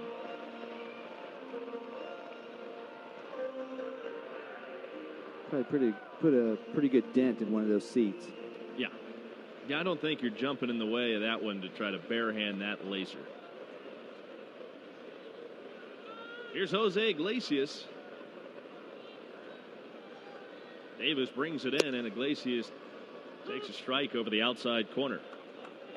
Ricky Davis underwent hip surgery at the end of the 2017 season. It's been a long road back for him. The pitch is fouled back. He signed a minor league deal with the Pirates in spring training and has been pitching down at AAA Indianapolis. He is certainly glad to be back, and I think probably gives him a little more joy to be back here at Great American Ballpark and pitching against his former organization. Here's the 0-2 to Iglesias. Swing and a miss. He struck him out. Back-to-back strikeouts for rookie Davis after entering the game, and the Reds are finished in the 7th. But a good round. Derek Dietrich hits his 3rd home run to stretch the Reds' lead. It's now 10-0 Cincinnati as we go. King. When you're looking for solutions, he's Mr. Resolution. He's the man. Yeah, he's the man. Action is my middle name. Yeah, he's the man. Scott Sloan, tomorrow morning at 9 on 700 WLW. Now we roll on into inning number 8 with the Reds clearly a big leader in this game by a score of 10-0, and it'll be Brian Reynolds who came in as part of a double switch in the bottom of the 7th to lead it off against Lucas Sims. And the first pitch, a breaking ball. Typically, first pitch, a strike. 9 strikeouts, only 1 walk, and he has surrendered a total of 3 hits. Long look down to Tucker Barnhart by the right-hander, and back he comes, and that one is swung on and looped down the left field line. That's a fair ball. Over to cut it off and get the throw quickly back toward the infield is Jose Peraza. So a leadoff opposite field single by Reynolds. And I thought that was a for sure double right there. Peraza got to that ball very quickly. That comes on the 84th pitch thrown tonight by Lucas Sims, and he'll deal now with Diaz, the catcher of the Pirates. Has fly to right, and he is struck out. And the pitch, and it's in there for a call strike. Again.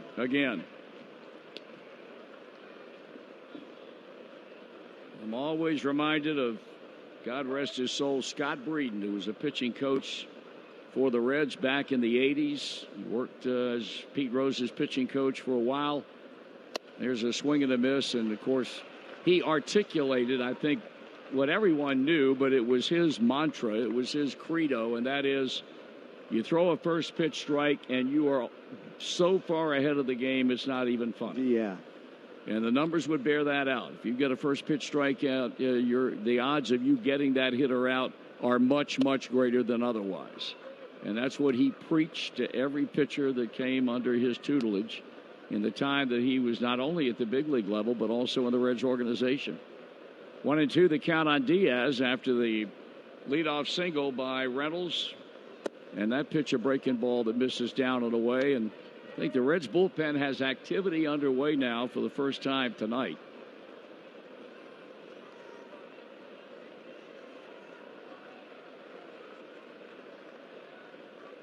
Josh Van Meter now at second base, and Kyle Farmer has moved over to play third. And now it's a 3-2 count.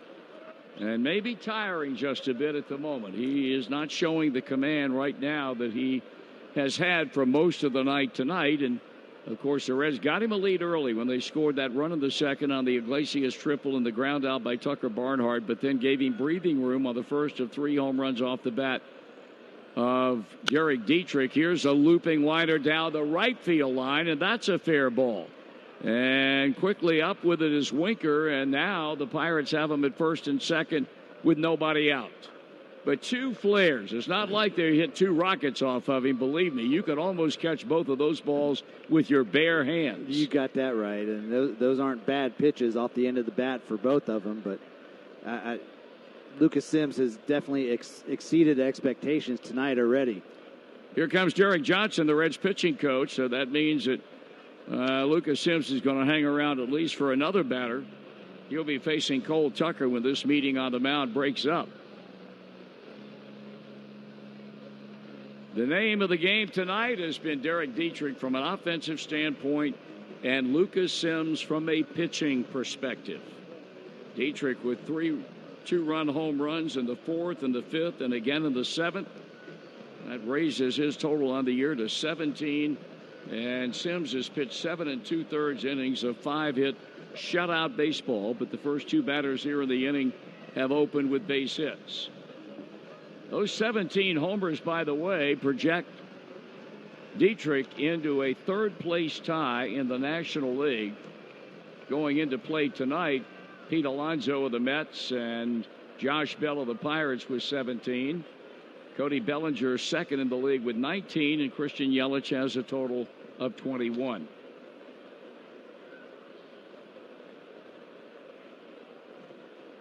So the meeting is over, and here's Cole Tucker. And that one is fouled straight back. So Reynolds and Diaz single. Tucker tonight has struck out and grounded to first.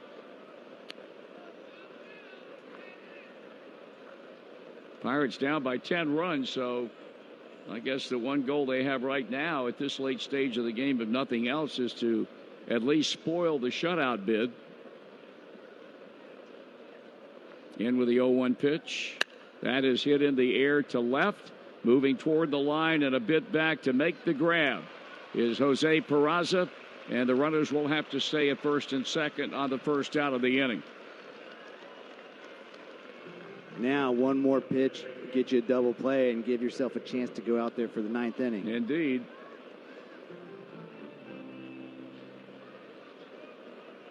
Here's Jose Osuna. He came into the game back in the 5th and batted in the 6th inning and had a walk. Fans at Kroger, it's easy to place your order online and pick up at the store. Try it soon at Kroger.com.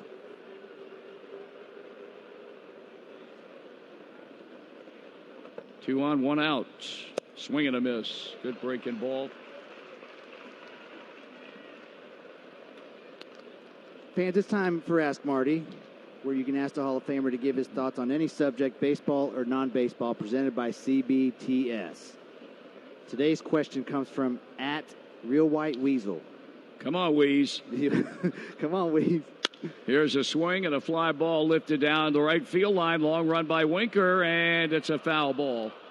He went hard as he could for as long as he could. The ball hits just there down the right field line. Weeze, what's up, Biggin? Weeze, here we go. Marty, what Reds trade during your time with the Reds most surprised you and why?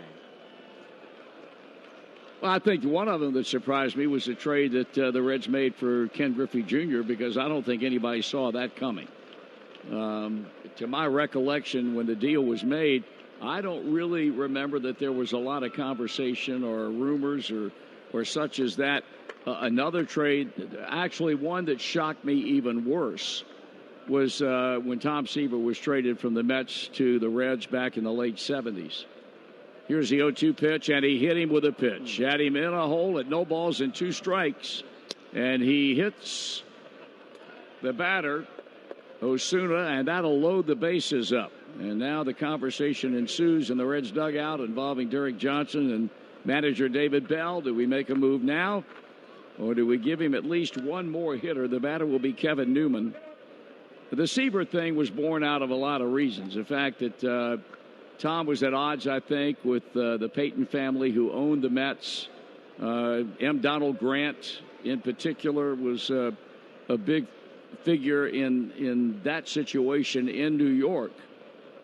The pitch is taken off the plate and low for a ball, but I don't think anybody anticipated that Seaver would have ever been traded from that ball club. He had been there for 10 or 11 years, and at that point he was a lock to be in the Baseball Hall of Fame, and everyone figured he's one of those guys that would end his career just like Johnny Bench did here, the same place he started, 2 balls and no strikes.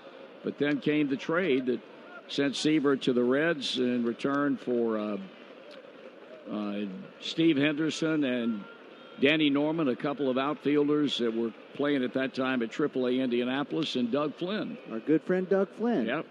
Here's a 2-0 pitch, and that is a foul out of play. I'd say those 2 trades probably were the 2 that shocked me the most. Yeah, that Griffey one, that definitely came out of nowhere, it seemed like. Yep. 3 men on, 1 man out, a 2-1 count on Newman, who has struck out, grounded out, and flied out.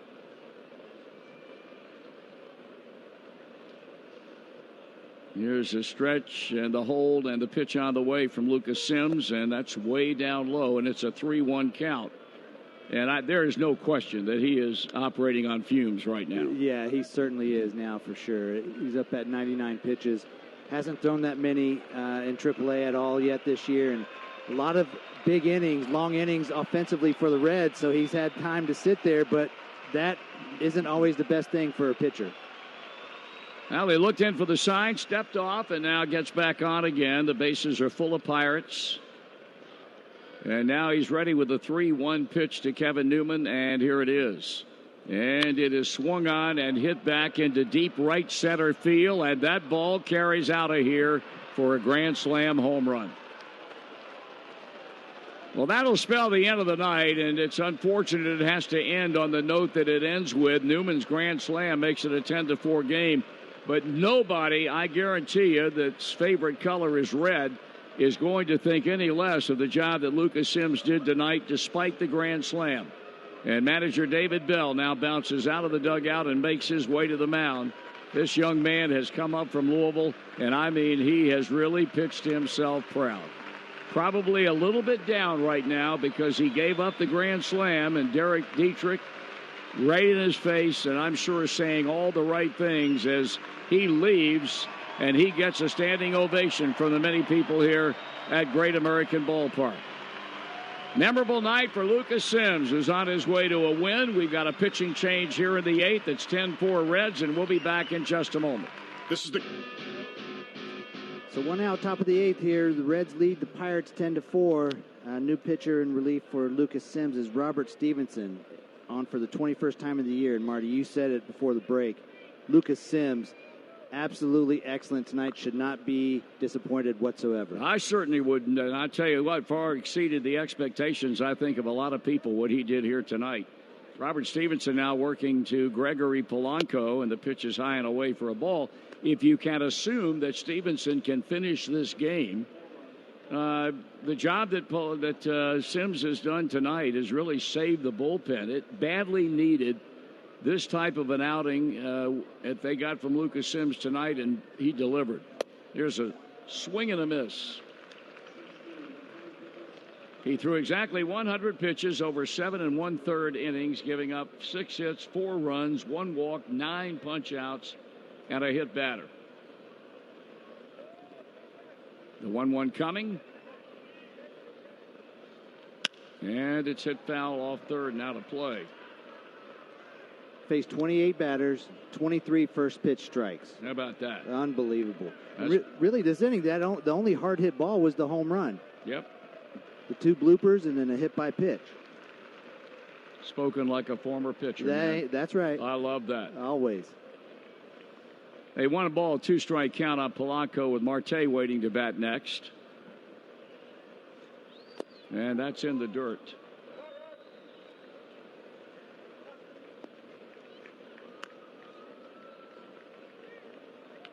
And this crowd understands how huge that performance was, even after giving up a grand slam. You hardly ever see somebody get a standing ovation after giving up a grand slam. Yep.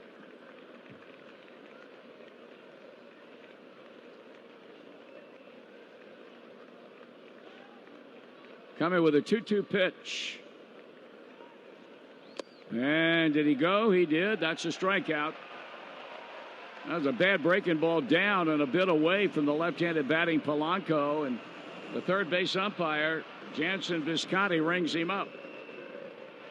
We'll pause for identification on the Cincinnati Bell Reds Radio Network.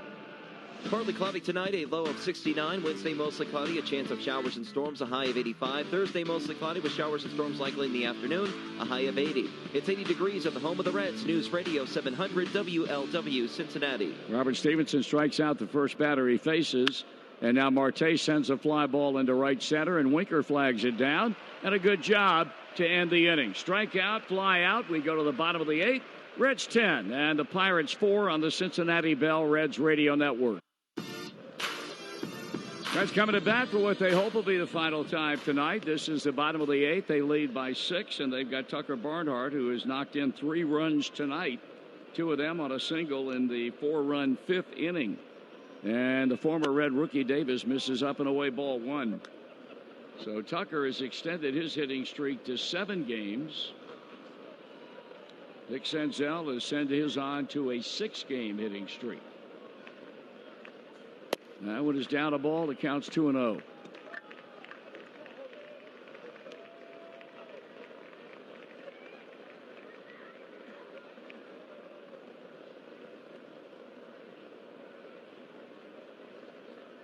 And that one is hammered to left field. Well hit. Down toward the left field corner. That ball is a foul ball. Hit down in that corner and then kicked back toward center field. But third base umpire Viscotti was right on it and signaled foul as the count goes to 2-1 on the Reds catcher. There's no more need to eat out when you can enjoy the ultimate appetizer from home with JTM's new Craft House Creations beer, cheese, and pretzel bites. Find this favorite game day snack in your grocer's freezer. JTM, let's create great dishes together.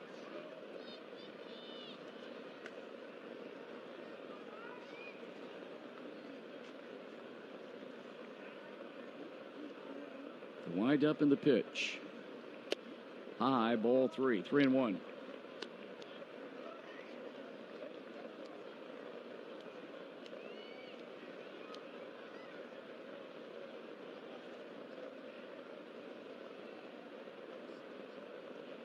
Davis back to the plate and a foul ball back. So in this series, you've had back-to-back days of grand slam home runs. Yesterday, it was last night, rather, Jose Iglesias in the first inning off of the rookie Mitch Keller making his big league debut. And now tonight in the 8th inning, a grand slam by Kevin Newman of the Pirates.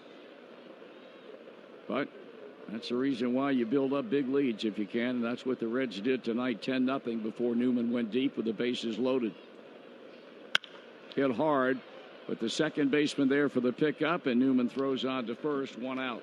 And that was Newman's first career home run as a major leaguer. How about that?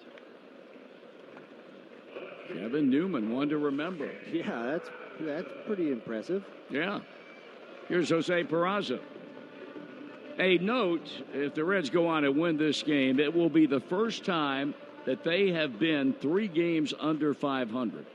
or that close to getting to 500 since the 26th of April when they were 11-14. Here's a high drive hit back into left field, and the Reds have homered again. It's 11-4. Number 5 for Peraza.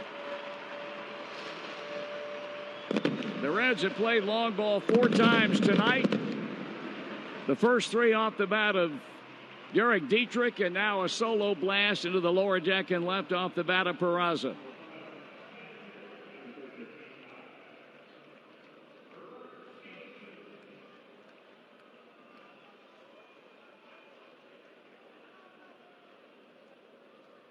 So 1 out with a run in, and here's Robert Stevenson. And he fouls it back. The Reds were 11-14 after the game of April the 26th. That was a game in which, behind Anthony DeSclafani and some rather lusty offense, they beat up on Miles Michaelis and the Cardinals in St. Louis 12-1. This one fouled back, and they've not been 3 games under 500 since then until tonight. 0-2 the count as Stevenson fouls it off.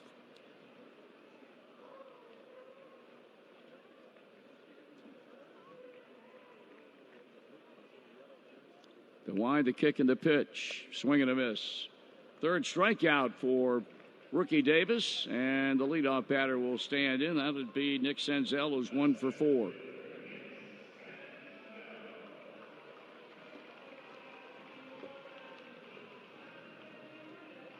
So you got a trivia answer for me? We got time for that? I answered it. Oh, the trivia. Oh, time out here.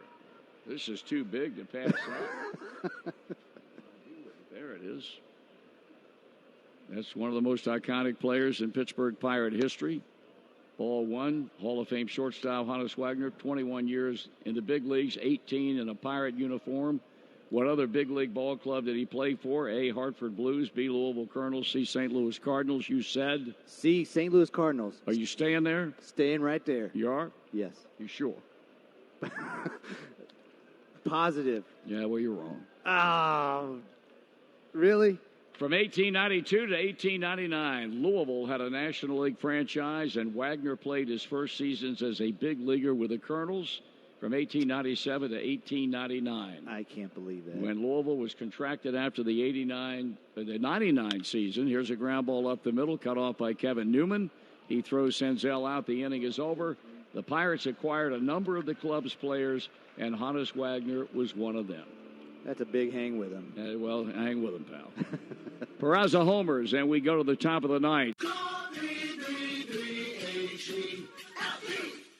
Gear up for summer at Ford's Great American Sales Event, featuring great deals on F-Series lineup. America's best-selling trucks for 42 years straight. Now is the time to buy, so hurry down to your local Ford dealer today and save big.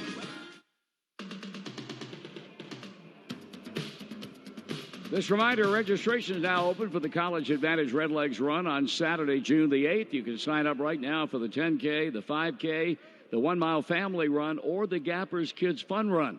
All proceeds benefit the Reds Community Fund. Register now at reds.com/run. And we are in the top of the ninth inning, and Stevenson going to work on Josh Bell, who has doubled in 3 at-bats. Reds have an 11-4 lead, and Bell waves at pitch number 1.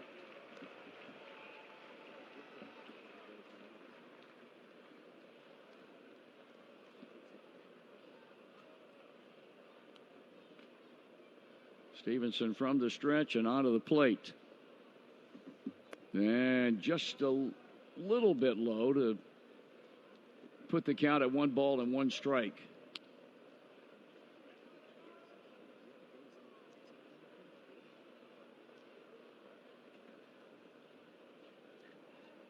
Swing and a miss.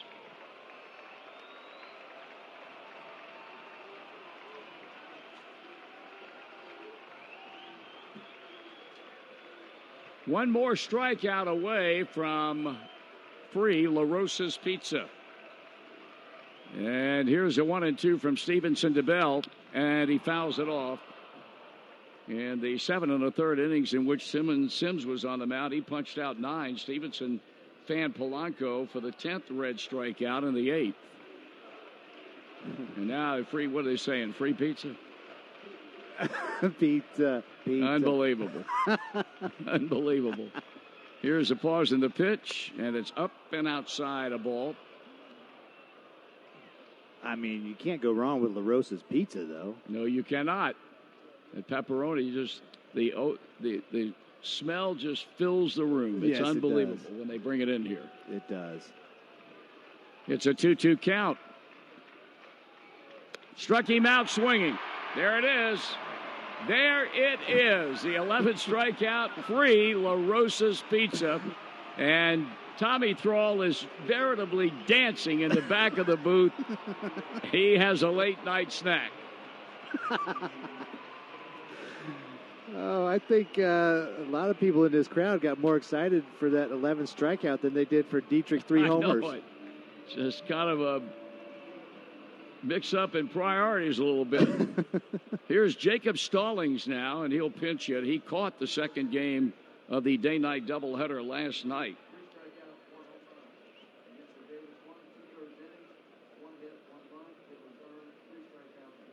And the pitch just a bit inside, ball 1.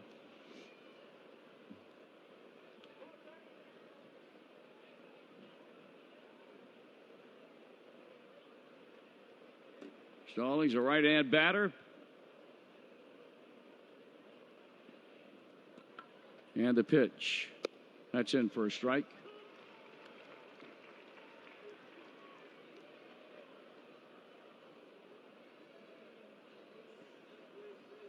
Tommy Thrall will have all the scores of all the games coming up in our award-winning post-game show.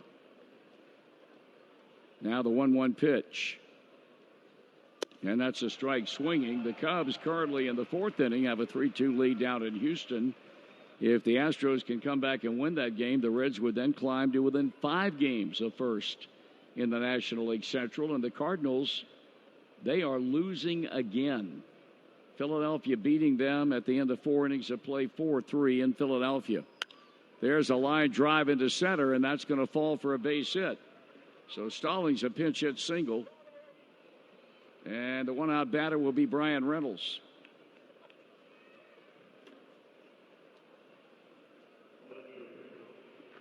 $13,824 turnout for tonight's Titanic struggle. 13,824. Is that trademarked yet? No. We need to get it trademarked. No. I'm on the downside, big boy. They ain't going to be hearing that much more. No, this is it's like a prenup, though. That pitch is taken for a ball. Nobody after you should be allowed to say that. No, but what I want to take away, and I'm going to use it the next opportunity, and that is a fake upsetness. Fake upsetness. Yep. That's right. Guy getting all bent out of shape down on the field when he really doesn't mean it. It's all for show. That's fake upsetness. Right. It used to be called eyewash. Well, I know I like fake upsetness better. Me too. Way better. 1-0 pitch coming. Something's wrong with you people. 2 balls and no strikes. I mean, eyewash was the term for so many decades. It sure was. Of just like nonsense. And it got tired. Very tired. I know it did. But last night this new term was invented. It's the best, fake upsetness. We got to start. Or genuine upsetness. I mean, we can go both ways with that. But the key word is upsetness. Right. Don't be scurrying now, folks, to your dictionary because it ain't in there. There's a foul ball. You ain't going to find it. And even if you go to the Funkin' Wagnalls, it ain't in there either. Not in the English dictionary. Negative. Maybe in the Texas dictionary where I'm from or Florida dictionary where I grew up. It might be. You said that. I said that. Yes. I said that. What part of Florida did you go? Tampa. Yeah, that's right. That's what I thought. Yeah. Where'd you go to high school? Brandon High School. Yeah. The Eagles.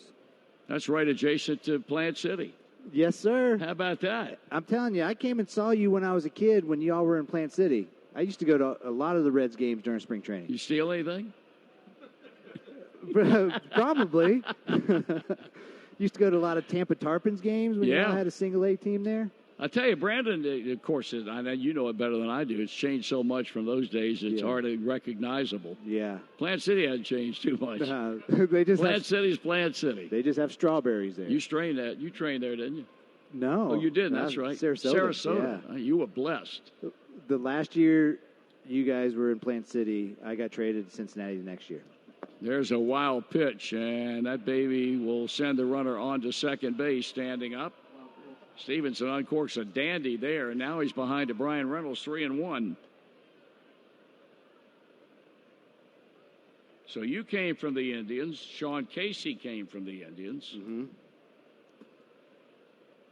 So the last year the Reds were in Plant City was when you got traded.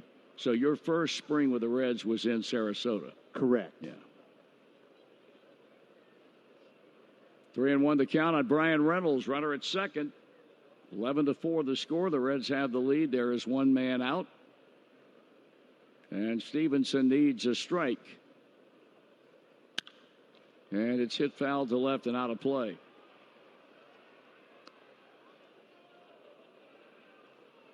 Sarasota was a good time. I love Sarasota. So do I. Nobody loves Sarasota, Florida like I do.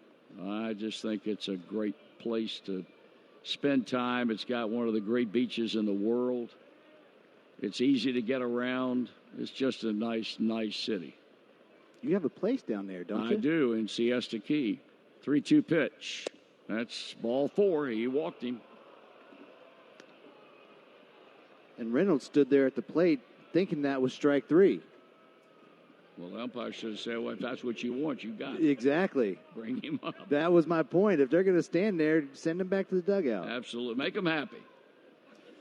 2 men on, 1 man out, and Diaz, the catcher, will settle in to hit.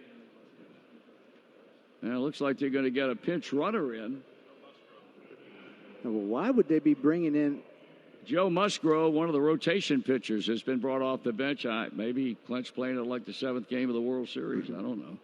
I mean, you certainly wouldn't want to get a pitcher hurting himself running the bases in an 11-4 game. I wouldn't think. Now, if it was a 1-run game, something like that, different story. 2-run game, then that's a different deal. Diaz singled and scored in the 8th inning. He was on base when Newman hit the grand slam home run to get the Pirates on the board. That's a swing and a miss. Big cut by Diaz. Trying to think. Casey, he spent a spring in Plant City, I believe. No, he came a year after me. Oh, he did? Yeah. Oh, okay. So he got traded a few days before opening day for Dave Berber in 98. I think it was the day before opening day. Right. Yeah.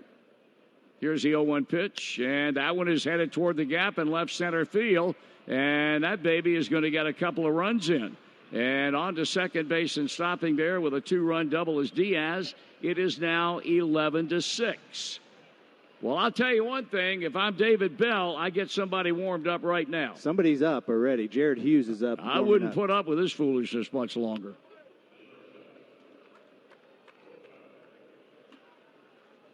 We've talked about it before. You got a big lead, and all of a sudden, the team that's been trailing all night long starts to muster some offense, and they have a reason to think they can get back in it.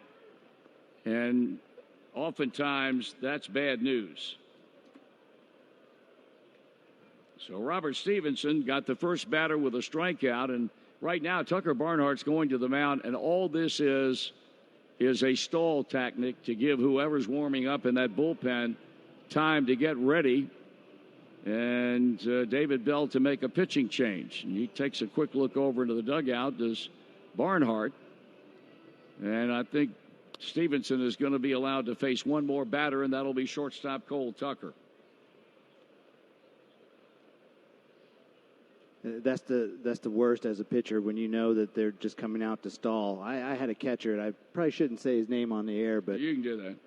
Okay, his name is Eddie Taubensee. Yes. So he came out to the mound one time and said, I'm just out here because they told me to come out here and stall. And I said, Eddie, go back behind the plate. Don't come out here and tell me that. Is that exactly what you said? Yes. It is. Well, maybe a couple of other words. Yeah, but well, I understand. I don't speak that way anymore. Yeah. Well, you know what Bob Gibson told Tim McCarver the first time McCarver caught Bob Gibson, don't you? No. And Timmy was scared to death. I've told this story before, but it's truly one of the great baseball stories of all time. Ground ball to shortstop. The runner will go to third, and the throw to first is in time, and they're 2 out. So the first 2 innings, everything's fine. Timmy's a rookie. Gibson's on his way to the Hall of Fame, and Timmy is very uncomfortable. So now the third inning comes, and he gives up a base hit. He walks a batter, and Tim said, "Now I got to go out there." And he said, "I'd rather somebody beat me up." He calls timeout, and he starts out toward the mound and gets halfway out there, and Gibson throws his hand up in the air. He said, "Timmy, stop. The only thing you know about hitting is you can't do it. So go on back." Tim he tells the story all the time. Jose Osuna swings and misses. That is classic. The only thing you know about hitting is you can't do it. And believe me, I got to know Gibson a bit. I came in toward the tail end of his career, and he could be a very funny man. Swing and a miss. And Osuna's behind at the count 0-2. 2 runs are in, a runner at third base. Pirates avoid a shutout on a Kevin Newman grand slam in the 8th, and now they've scored twice here in the ninth. And Stevenson with a big leg kick and the pitch on the way, and he jams him and he fouls it back. And it drops just below our broadcast booth. I almost had that. You almost fell out. That's what you almost did. I got my seatbelt on. Okay, that's good. I'll bring a high chair for you tomorrow night. Here's the 0-2 pitch. And a fly ball into right center, and Winker calls, and the catch is made. And this one belongs to the Reds. Cincinnati, on the strength of a big night by Derek Dietrich at the plate and Lucas Sims on the mound, knocks off the Pittsburgh Pirates by a final score of 11-6. We'll be back in just a moment. Get a Cincinnati Reds